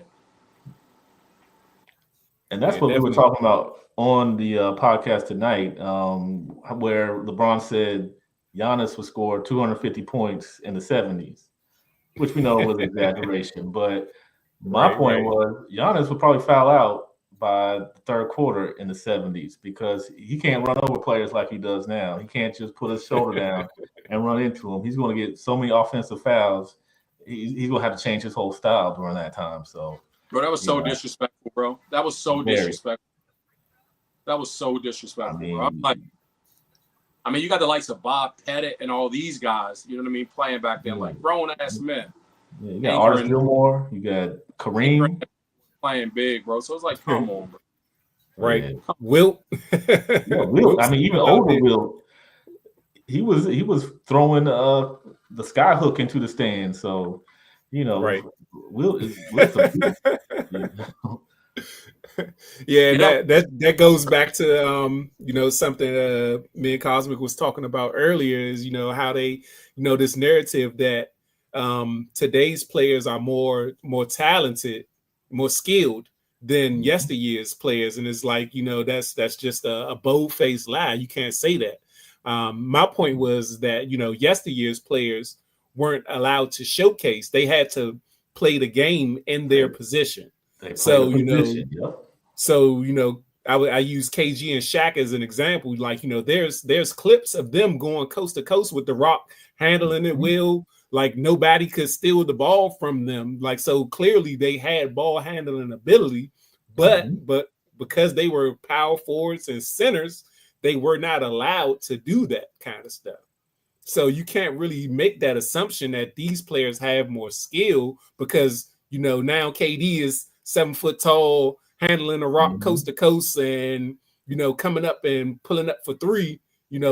At best, the only skill that they do have better is shooting at best. But all the other talents, I'm sure those players could have done. They could handle the rock. They could do all of these things, but they probably couldn't shoot as well. That's the only thing, and that's because they didn't have to practice shooting threes. Cedric Ceballos didn't have to practice shooting threes at power forward. Sean Kemp didn't have to practice shooting threes at the power forward. But Ted could shoot. That's the thing. Yeah. It's like I just said. Rest in peace to Big O Oliver Miller, who I got a chance to meet like a times, man, because he was living out here in Phoenix, and he will pop out to the homie show on Sundays, right? So I got a chance to even kick it with him a whole bunch of times, man, just talk hoops and like what he could do and what he could do in this era also. You know what I mean? Like I started to do a whole video on him when he passed away, but I was like, I don't want it to seem like I'm like making up stories about having conversations with the dude, right? But Big O could shoot threes. You know what I mean? Like he could knock down threes as a center. You know what I mean? Like regularly, man. You leave that man out there, he's going to wet it when he was playing in a Phoenix uniform. Sam Perkins. What's your take Sam on Perkins? Sam Perkins too. What's your take, CW, on the athletes of today being, you know what I mean, that take that's like they're more athletic, more skilled, etc. I'm going with IQ. It's the change in roles, changing from position basketball to more positionless basketball. You don't have to know a certain skill set, I will say, because you're not playing. You're playing most players are playing face up or face down, and they're not having to. They don't know how to post up. They don't know how to defend post ups half the time, and I think it's changed so much. AAU has kind of ushered in that style of basketball that it's just, and European style, that's the style Europeans play a lot. But for an example, I'm a Spurs fan, so I went to a Spurs game when they played Charlotte here in North Carolina. Tiago Splitter. Now, y'all know who Tiago Splitter is from the Spurs? Yeah. Watching him warm up, you would think he was Larry Bird because I don't think he missed a three. Right. But did Pop ever have him on the 3-point line shooting threes? Not at all. Exactly. He had a role and he played that role. So A lot of these guys, you think about guys of the past, they could probably do all the things that guys can do now. They just didn't because it wasn't a part of their game. They didn't have to. Barkley we were talking about but became a shooter. Yeah, the conversation, that we had before you joined the live was we're talking about stylistics. You know what I mean? Like like the style of play, not just by certain teams, but also, just in the league in general. You know what I mean? So like the style of play dictated how these players played. You know what I mean? Whether we thought of it, because it's the game today, I guess the point is, it's thought of as more of positionless basketball. Where we hear all these terms being thrown around, like positionless basketball, two-way players we talked about before you joined as well. It's like two-way player, like that's what you're supposed to do. But to your point, CW, about the players, man, when you watch it, like I remember, like, you know, pros or guys who were former collegiate standouts from DC. You know what I mean? Like Michael Tucker, like, and some of the others who were like, oh yeah, he's trying to get back into the league, or whether that was Moochie Norris, or like some of those folks who would come into our practices and play with us, and these dudes wouldn't miss a shot. Like, I mean, and then watching them work out on their own, like, wouldn't miss a shot. It's like, yo, you see these motherfuckers shooting, like, they don't miss. You know what I mean? Like, so professional athletes and shoot around, everybody's a star. Everybody has the propensity to do that. You know what I mean? 5-point game, man, here, 91-86. Lakers on top. 2 minutes ago here in the third quarter. As we preview this game, but have conversations around it. But yeah, man, like so I agree with you that you know, players have always had skill, and that was kind of, you know what I mean, my take on it. 3-pointer from Gabe Vincent puts the Lakers up by 8. But the premise shared by LeBron today that Giannis will score 200 points, man, on this league. I think that probably the most interesting thing I feel like is how, you know what I mean, like they, and when I say they, I mean modern players kind of get bent out of shape about being compared to the past eras, or told that they aren't as good as the past eras, but they have no problem themselves speaking about how they would dominate past eras and shit like that, bro, which I just think is really strange. It's like, bro, if we're going to respect the errors, if you're going to say out of your mouth, like, let's just respect the errors and leave it at that, which is what LeBron essentially, you know what I mean, was saying. But then to go on and be like, well, Giannis, you telling me Giannis wouldn't be able to do this and this wouldn't happen? It's like, you're telling me that Wilt wouldn't be able to score 100 points in today's NBA, if that's the case. You know what I mean? It's like, come on. You telling me that Pistol Pete in this era where you guys don't play any defense, even though he's just dribbling the ball around basically with one hand, still wouldn't dribble circles around you guys literally? Is like, you can't say, you know what I mean? Like, just, or leave the errors. Yeah, that's just the thing. Just, you know, he shouldn't have. And I understand what he was trying to do, but he's bigging up the current era. But when you do that, you have to tear down another era, and then you have to have these simplified comments or statements that, you know, there's Giannis could probably score a lot of points on certain teams back then, obviously, but to say he would just dominate, no. Yeah, and I like the fact that he used the 70s, because he knew for sure that he couldn't say the 90s. Like, not with the dominant big men of the 90s. You talking about Patrick Ewing, David Robinson, Kareem Olajuwon, like Giannis, no good. No, those guys not even just the centers. No, he is not going to barrel over none of those guys. Yeah. Like, Cosmic brought up Sean Kemp. Could you imagine Giannis trying to guard Sean Kemp? Like, oh my gosh. He would just ragdoll him. Like, a lot of these guys ragdoll some of these guys. They're, you know, their frame is just different. You know, I look at my son, they're just lean. And I mean, I think that's how they're building what they want nowadays as a body type, because you can run faster, you can be faster. But, you know, David Robinson would just absolutely demolish Giannis. CW, you gotta feed that kid some peanut butter and jelly, man. You can't. We trying. We doing everything to get him. Y'all feed him like this vegan lifestyle, bro. You gotta get that man. I'm trying everything, because me and his mom's real little, and I'm getting big, but you know. Yeah. You know, we're just kind of slim people, but we're trying to get him. I agree. So let me ask you a question though. So I want to share something with you that was shared in the comments as a question. Bradley Weirich asked the question: if Shea wins the scoring title, MVP, West Finals MVP, a championship, and the Finals MVP on a 70-12 team, would it be the greatest season ever?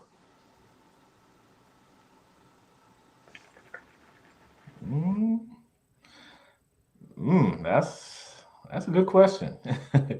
Because I'm thinking about the 88, Jordan didn't get the championship. So that if he had finished it and done that, that probably would have been the greatest season ever. But if Shea does that, it'll be one of the greatest seasons. I mean, I can't say that's the greatest. It's hard to say. Yeah, we could definitely have a about it and stack them up. The one thing that I did is I took the question and I kind of broke it into the chunks for what it was, right? And again, I didn't look it up, and I totally have my phone right here. I could totally just look it up right now, but I don't want to. Somebody else can look it up if y'all want. But I don't know that Jordan actually won the MVP the 72-12 or the 72-10 season. Yes, but he did. Okay, cool. So just to break it down, what he's saying, Jordan definitely won the scoring title that year. The East-West MVP wasn't a thing back then. Oh. You know what I mean? So he would have won that. We can give him that and just say he would have definitely won that. And they definitely won the championship that year, and he won the finals MVP. So all those things he would have won, you know what I mean? And gone 70 and 72-10 rather. So that still stands to reason to me, man, that it's the greatest season, or one of the greatest seasons that Jordan even ever had. Yeah. Now I didn't even think. I don't know why I didn't think about the 72-10 Bulls. I was just thinking about him, Jordan getting the DPOY that year too, in '88. But yeah, the '96 season was just phenomenal. I mean, he kind of had a tough finals. Gary Payton made it tough on him. I went back and watched that. Jordan struggled a little bit in that finals against the Sonics, but I mean, he topped it off with a championship. You can't really. And after being gone, if you want to put that context in there too, after share that with you.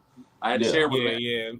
Like I was telling him I was maybe like 13 at the time when Jordan during that season. So my memory is a little fuzzy during that time. I had to jog it. I said, well, let me just remind you that Jordan had come back just 17 games prior to the previous season. And so that 72-10 season was Jordan's first full season back. You know what I mean? And so for them to do that made it even more remarkable. And so we had a conversation, CW, before you came in, as we were talking about the LeBronversation. And LeBron, I'm not sure if that's the point you've gotten up to that point yet, where LeBron talks about the Cleveland years and the decision and how that kind of changed the narrative. Yeah, I did. Okay, cool. So it's good that you caught up with that. So it can bring you up to this conversation that we had and the points that we were making, because we were saying, that's the thing that kind of gets me where LeBron's kind of delusional, right? And he doesn't understand. He still doesn't understand the optics of the Cleveland situation and what that meant for the fans that were actually rooting for him and for fans cheering for him in Cleveland because of that situation. We wanted to see him bring a title to Cleveland, and I was happy to see him even when he left and came back and brought a title.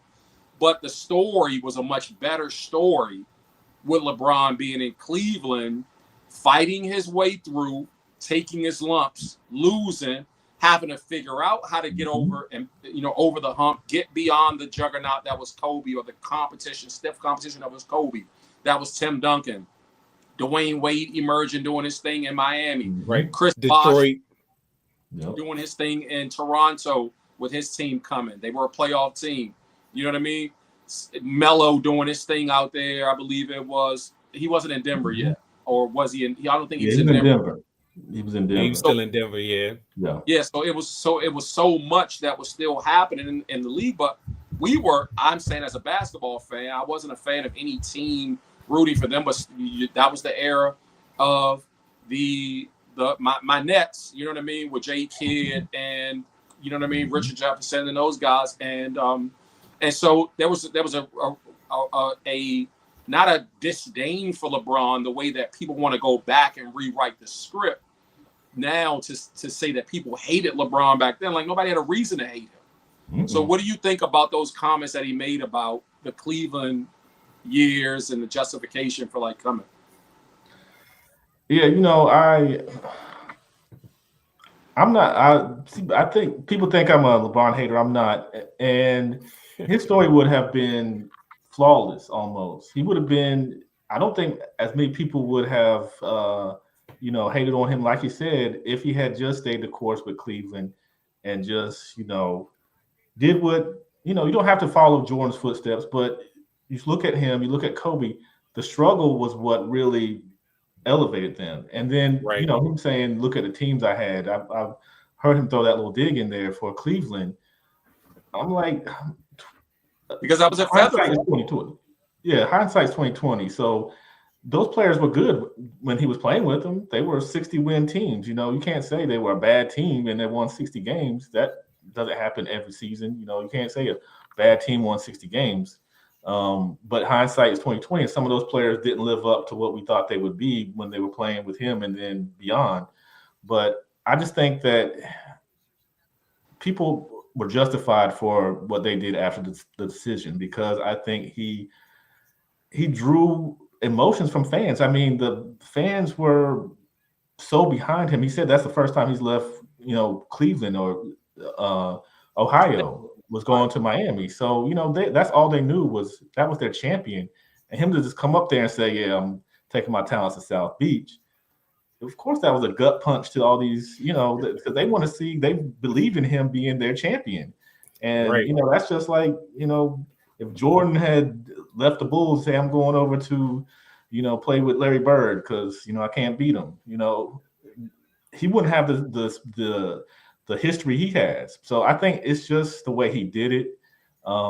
Even given the reasons why it looked like a weak move because of him teaming with Bosh and Wade. Even if he just went to play with Wade, I think it would soften some of the blow. But having two of the top players in that era, wing players and bigs, it just seemed like it was he was just run away from his problems and trying to get the easy way to a championship. And, just the way he explained it, I think still didn't give him it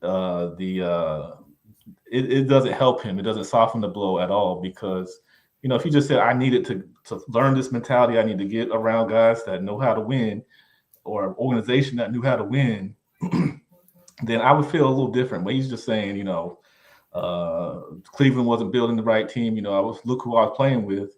I just can't, I think all of the hate for that is justified. And that's because when he became a villain, because before he was squeaky clean. Yep. Yeah. And that's what he was saying. He was like, leading up to the decision, no one had anything bad to say about me. So, in order to have something bad or something bad to say about me, they want to use the decision against me.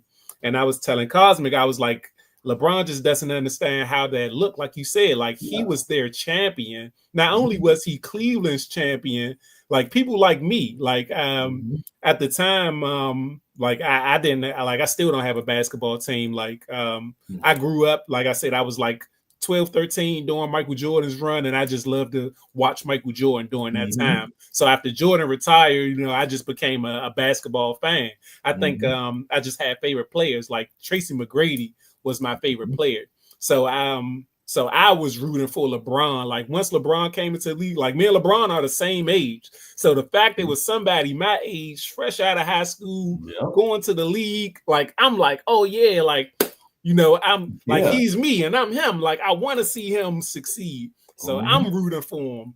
And for him to do it in that fashion, like you mentioned, go play with Chris Bosh and D Wade, it was just like, come on, man. Like you just put up 25 points straight on Detroit and took your team to the championship, lost to the Spurs, and now you just like, I can't do it no more.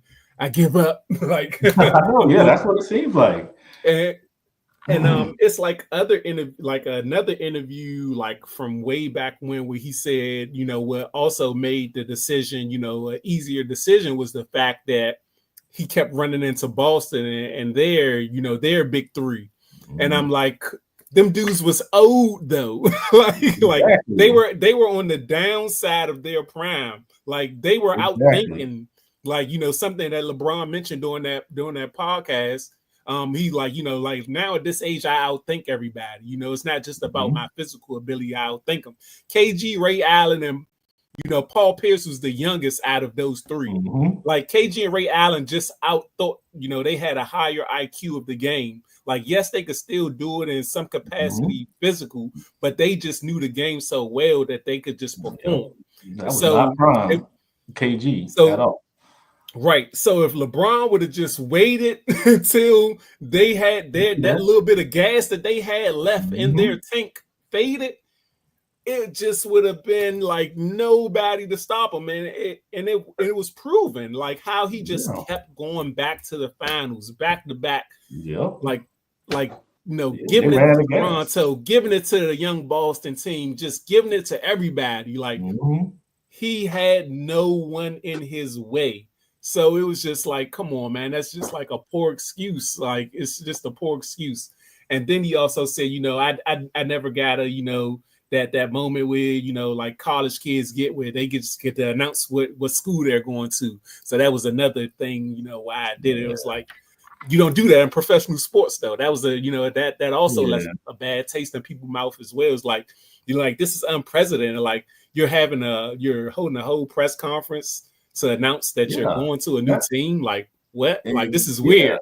Like, this all is those weird, fans have to sit there and wait for you to, so it's building up, tension and emotion. And when you finally decide to tell us, of course they're going to be mad. They're going to feel betrayed. Right. And what is a Cleveland fan supposed to think? Like, if there's a decision to be made, then there's a 95% chance you're not staying here. So like you said, I'm tuning in to watch my champion say, peace out. My homegrown champion is just like, I can't do it at home. I don't want to do it with y'all no more. I'm out of here. And the bad thing is, basketball or NBA is a player-driven league. So you get attached to that player. Right. So even like Jordan, when he came for the Wizards, I mean, I was still a Jordan fan, but I didn't care anymore because I didn't think he was going to win. And, he was on a team that I didn't care. I had no ties with, I didn't care for, So, so when, especially a young LeBron like that, they were invested in him. So, him going to a whole nother state, in the same conference too. Exactly. That was tough. Yeah. Because I think like during that time, it was like speculation. How he also always remember he may go to San Antonio and play with Tim Duncan, and he wants to be coached by Pop. And I'd have been fine with that. Yeah, exactly. Like anything other than let's create a team ourselves kind of a thing. It was just nasty, man. It was nasty, and that created this whole snowball effect to what the NBA is now. LeBron likes to put it on Paul Pierce, KG, and Ray Allen, but anybody who was alive and conscious of the game during that time, understand that KG and Ray Allen were on the downside of their career.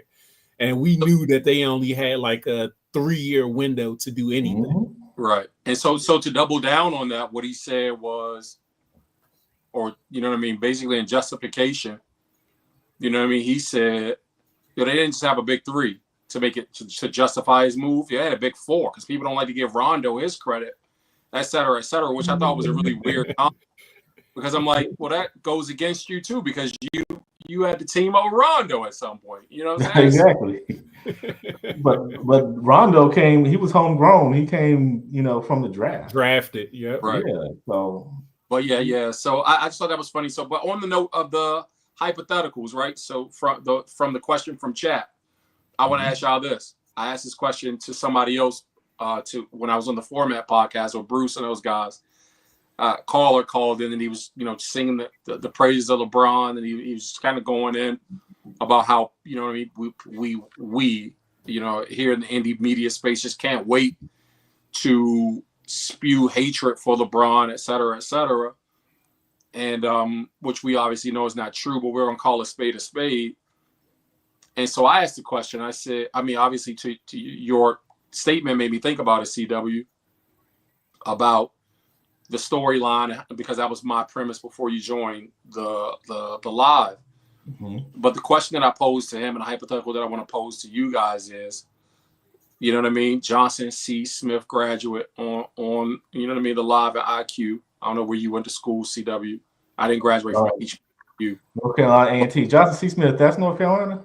Yeah, Charlotte. Charlotte. Yeah. Okay. Yeah. Yeah. Yes. Okay. Yeah. Yeah. Let Went me. from So A&T. simple. Let's say LeBron James did decide to go to college. Let's say he Mhm. decided to go to a HBCU Mm. right out of Cleveland, and they would have won a national championship in his freshman year, like Jordan did. Ooh. Would he be solidified in GOAT conversation for those like you guys who don't put him necessarily in the conversation or won't put him, I guess, to give him the nod, you know what I mean, of Jordan? Let's say he took a HBCU to the championship role and they won in college. What would that have done for his legacy long term or overall? He took I'll let you Johnson. go first, CW. Well, no, Okay. I wouldn't use Johnson C. Smith. I say like one of these D1 colleges, like Norfolk State or Howard, like a D1 college. Like if he would have done that, man, like me personally, I for sure like GOAT conversation. But like if he would have done that and not made like the decision as well, Yeah. then like yes, like I would say like I would have an argument for him as the GOAT. Like come on now, like this dude took a HBCU. He's the top prospect in the country. Bro, he decides to go to a HBCU. He be the GOAT. Yeah, like top prospect in the country decides to go to Howard University, takes Howard to the NCAA championship and wins it. Howard's first ever a Final Four appearance, championship appearance, and wins it all. Like I'd have a LeBron James jersey on right now if he did that. I would have a LeBron James jersey tattooed on my body. I'd be like one of these fans out here growing up 5 minutes from Howard in DC, bro. I'd be the biggest LeBron James fan. Me too. You know what I mean? Like that would have solidified him. I feel like his lore. It just would have made it like, damn, bro. Now you put him on that college stage. But I don't hold it against him so much. You know what I mean? To say, so I don't want people to take that as credence as saying like, oh, you're holding against him that he didn't go to college instead of giving him props for walking right into the league. That's just hypothetical. But yeah, it's just hypothetically speaking, I think that would have added to his lore in such a way, bro. That would have been like, wow. Like, because again, I was excited to see him and happy because he did the right thing going back to Cleveland. You know what I mean? Yeah. So for him to go back to Cleveland, I was happy that they won a championship. I was like, good. He kept his promise. I understood that the tears were genuine. The most genuine LeBron James moment I've ever seen in my life was the tears, you know what I mean, during the Cleveland, because he had took so much shit, man, from everybody for leaving. And so that was that moment that was like, all right, bro, that's what's up. And then he doubled down on that by leaving Cleveland. Yeah. I mean, and I think he wouldn't. I'm on love, bro. I think, you know, we give him a lot of hate, but some parts of it I think is justified. When you think of the teams that he gutted or the teams that he brought together, and then for him just, yes, he honored his contracts, but for him just to leave those teams kind of in shambles is what, you know, I know for me, that's what I don't like, because, you know, look at Tim Duncan. He left the Spurs. They got LaMarcus Aldridge. They had Kawhi. They had, you know, pieces in place that once he stepped away, you know, he could, you know, they were okay. Kobe, you know, you could say at least they had draft picks. You know, they were building through the draft instead of just trying to bring in big time free agents. So he was, you know, he was working with what he had to help, you know, the Lakers to go further. You know, the Lakers they're never going to be in rebuild mode, but so that's a different, you know, different situation. But you know, just the way he left those teams kind of high and dry. Even Miami, you know, he saw Chris, you know, D-Wade getting older, you know, and I guess he couldn't have his cookies on the plane, so he had to get out of there and you know, yeah, and just leave him high and dry, you know. So it's, you know, I think that's that thought 105-103 is the score in this game at 7:28 remaining in the fourth. The Lakers have built a 13-point cushion. Pacers have rallied back. LeBron James made sure that he got his thing off and got over 10 points so that record wouldn't be in jeopardy. What do you guys think about that 10 consecutive points in a game record for him? And how much significance should be put on that? Because in a lot of ways, I hear, folks, kind of downplay it like it's not a big deal. Streak could have ended tonight, but it won't end anytime soon. I think he should go throughout his whole career, man, unless he stays literally long enough for Bryce to come into the league and he's just playing now in that reserve, kind of a Al Horford kind of a role, you know what I mean, on the team, before we'll see that streak come to an end. But how much significance do you think should be put on that streak?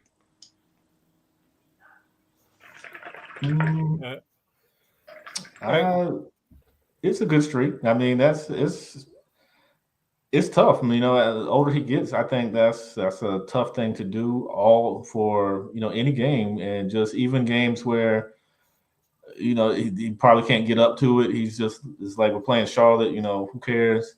But for him to put that effort in to have that, it's admirable. I mean, it's not easy. People think it's as you get older, even in this league, it's not easy to score a lot of points. So for him to be able to do that, consistently, that's a big deal.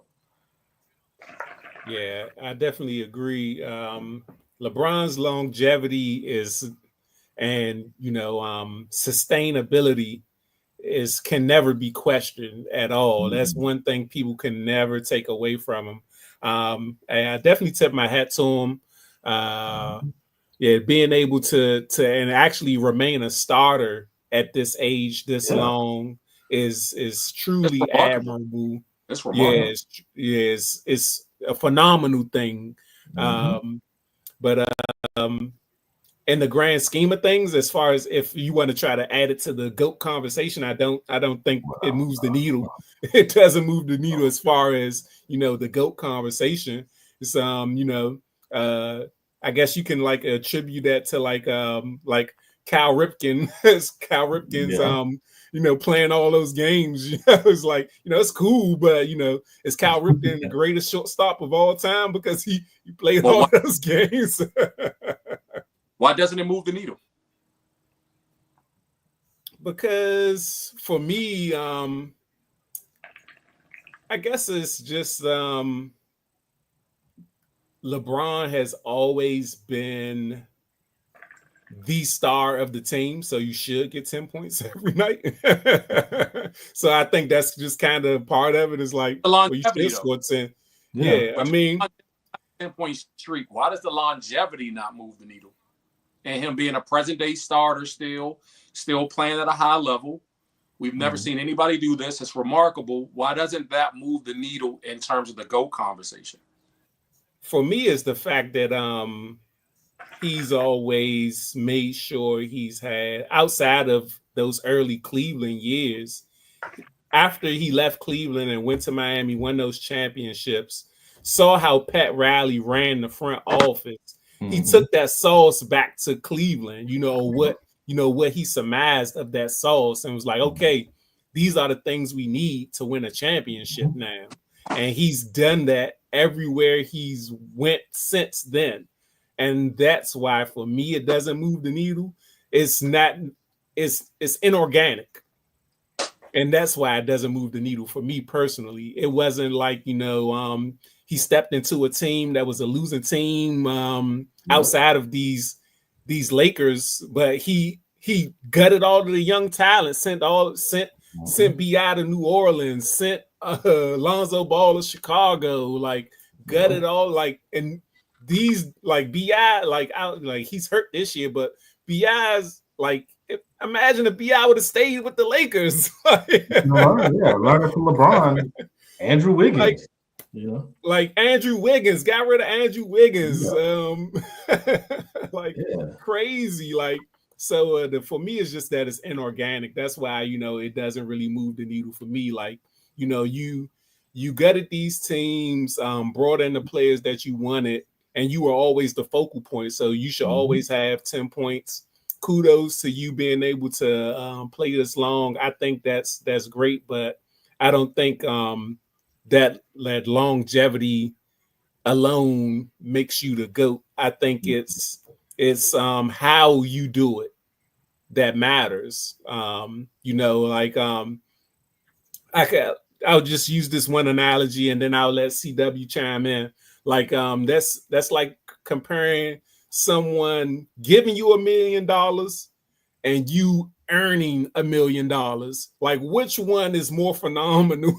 Like, Yeah. so that somebody just walked up to you and dropped $1 million in your lap, or people watch you make $1,000, make $10,000, make $100,000, make $200,000, then make $500,000. Then you hit $1 million. Like, man, I remember you only had $1 in your pocket, and now you got $1 million. Like, that's crazy. You did that. But LeBron showed up and was like, man, if y'all don't drop this $1 million in my lap, give me these players, I'm out of here.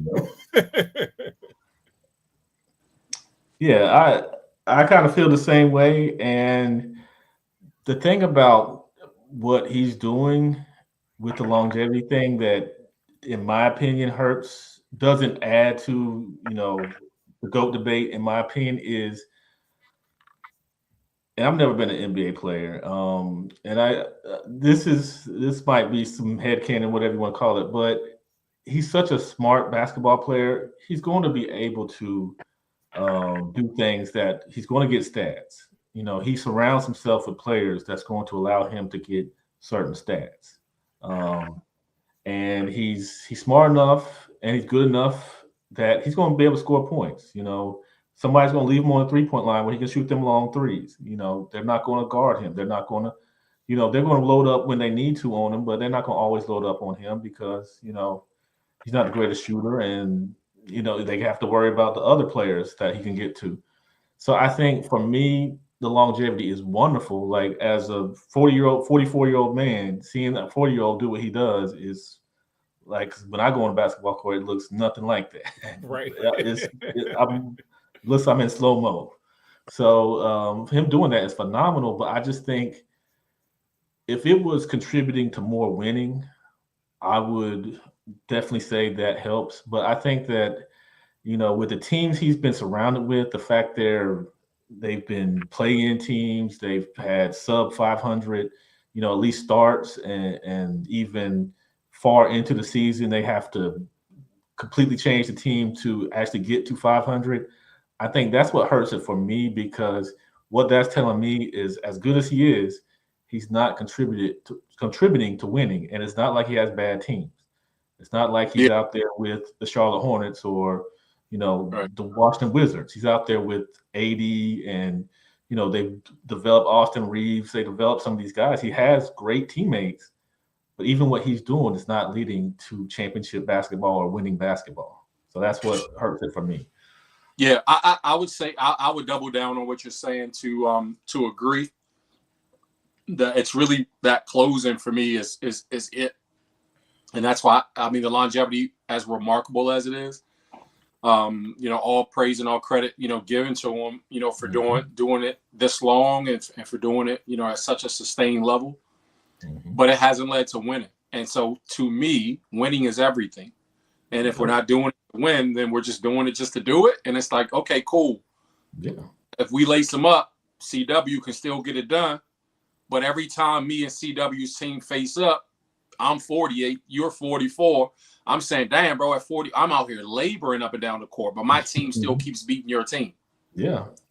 Like you dropped 50, but your team still lost. And it's like, so who cares about your 50 is empty? You know what I mean? So that's how I kind of feel about all the longevity stats.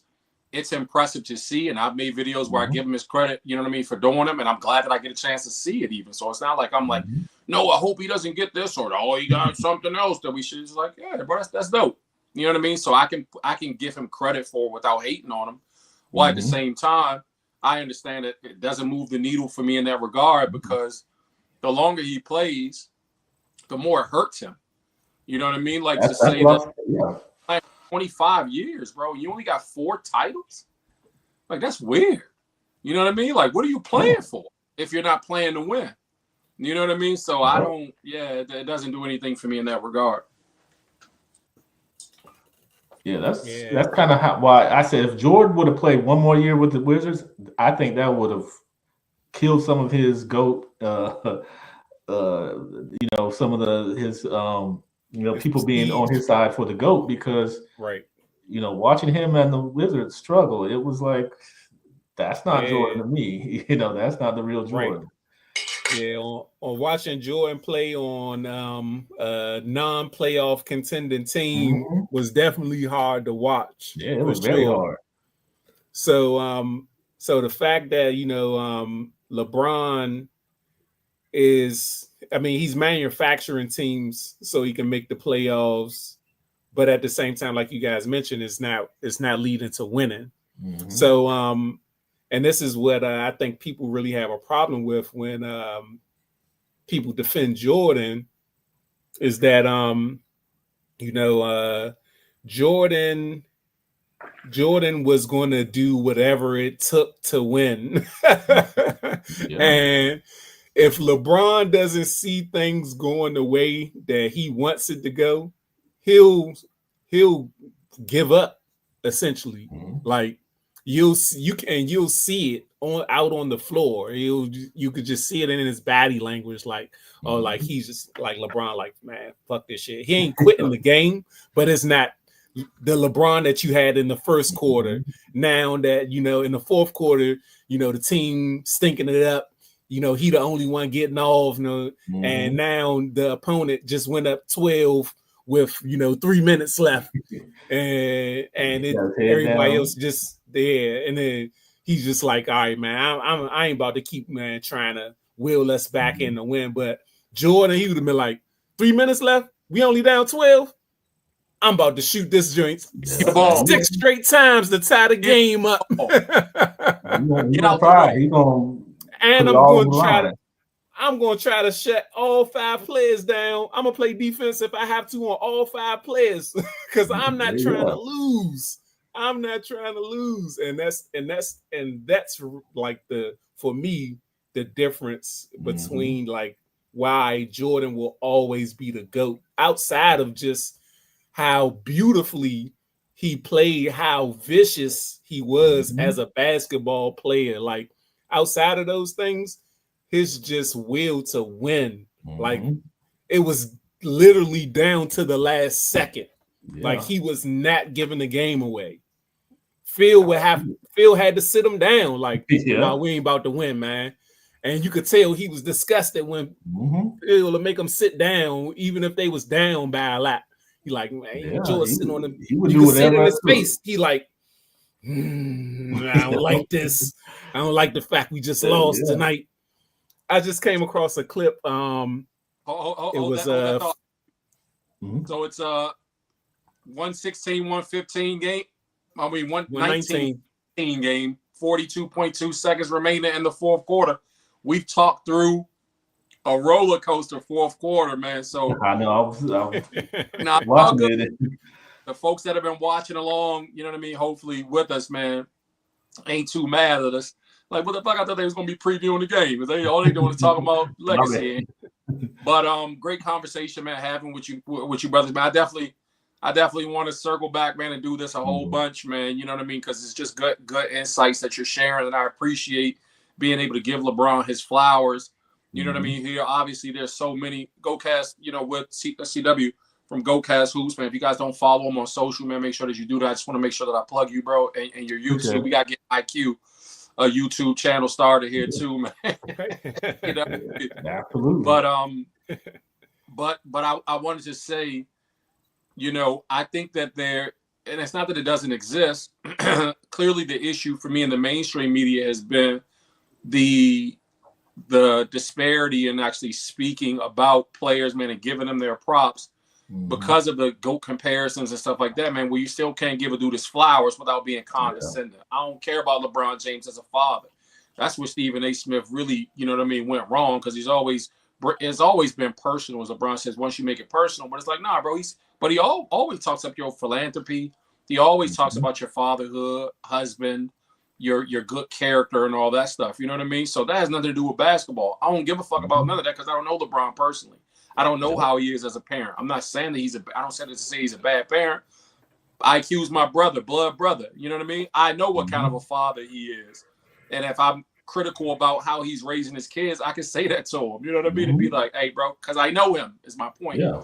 I don't know. I want to talk basketball, and I want to hear about basketball and basketball players and be able to celebrate these individuals, man, and give them their props. The Lakers just smoked a layup And 29 seconds and winding here in the fourth. Let's watch this here together. Ah, shit. Indiana with the ball controlling our top. Nemhart.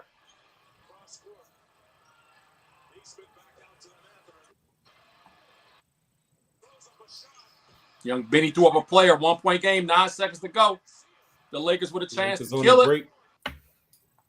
Luka. Floater. Money. Top by LeBron. Game over. They called the foul. They called the foul. That's game. Either way, that's game. I think you got that off. Yeah, that's game. And one.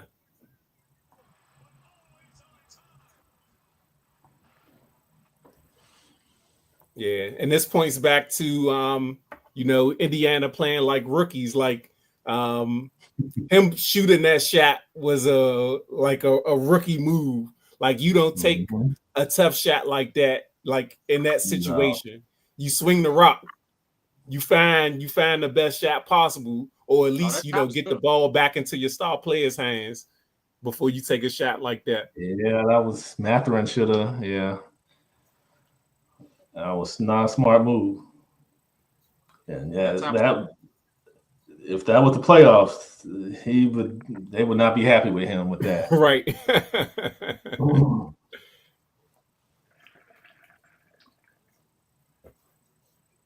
Yeah, so very, very good game, man. Good roller coaster second half. Like I said, I don't trust the Lakers with a lead. And Indiana fought through, but still playing like a young team, man. That's why I couldn't believe in Indiana making any noise in the playoffs.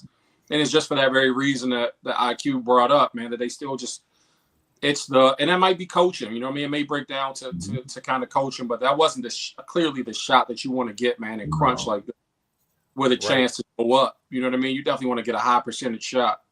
But maybe a timeout should have been called by Rick Carlisle. Right. Set up a play. I'm not a huge fan personally, you know what I mean? But yeah, well, that's the difference between a vet team and a team that is still learning. So still trying to figure it out. Yeah, they rallied back, had a chance to win the game, and they gave it away. It's good game. So the Lakers pulled it out. You know what I mean? Good. They snapped that losing streak. Dope. Yeah. Dope for them. Good game to stream on too. 13 points, 13 rebounds, and 7 assists for LeBron.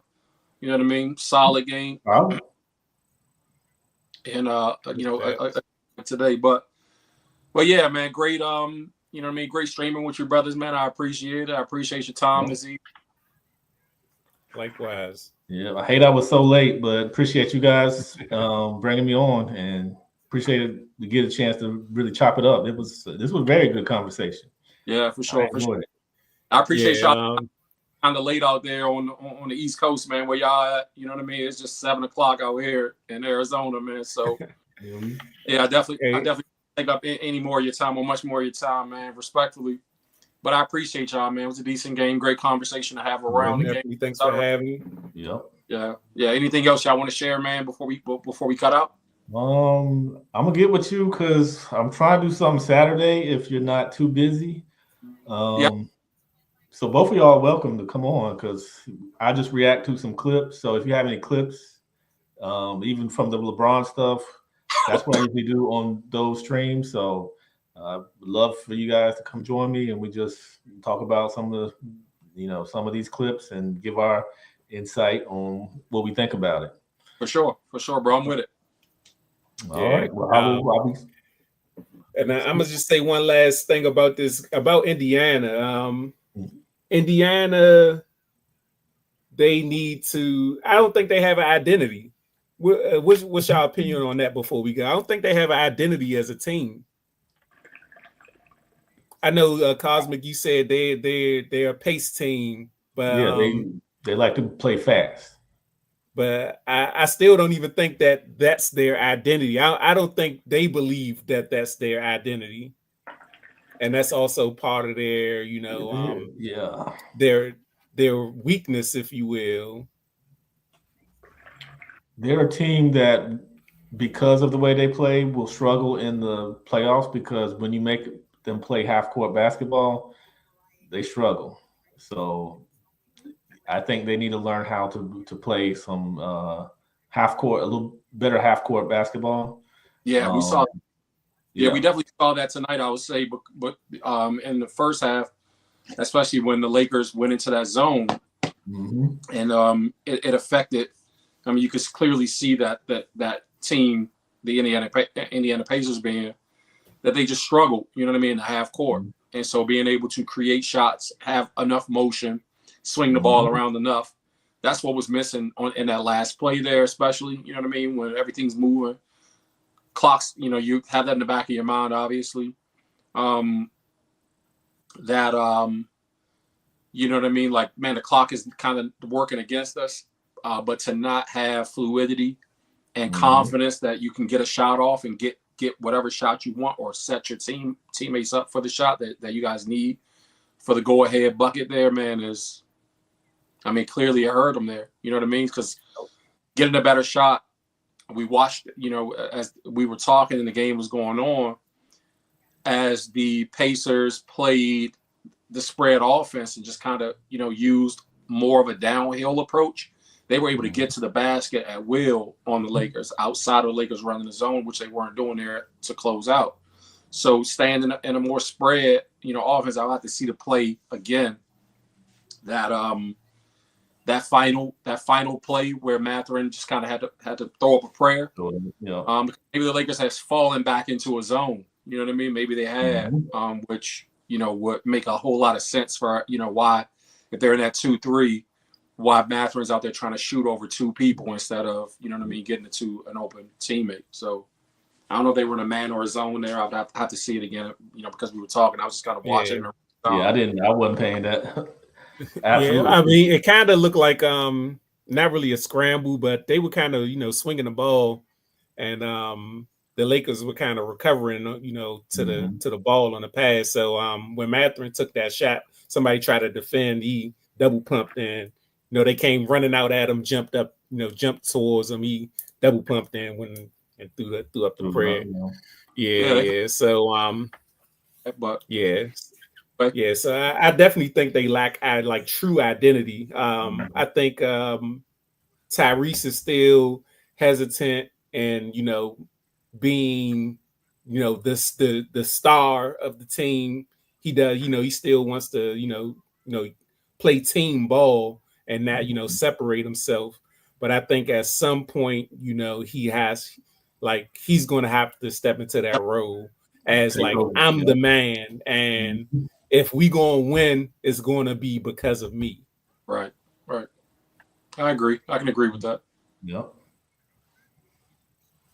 Well, brothers, man, I definitely. Man, till next time. Yep. Keep me. Just let me know about Saturday.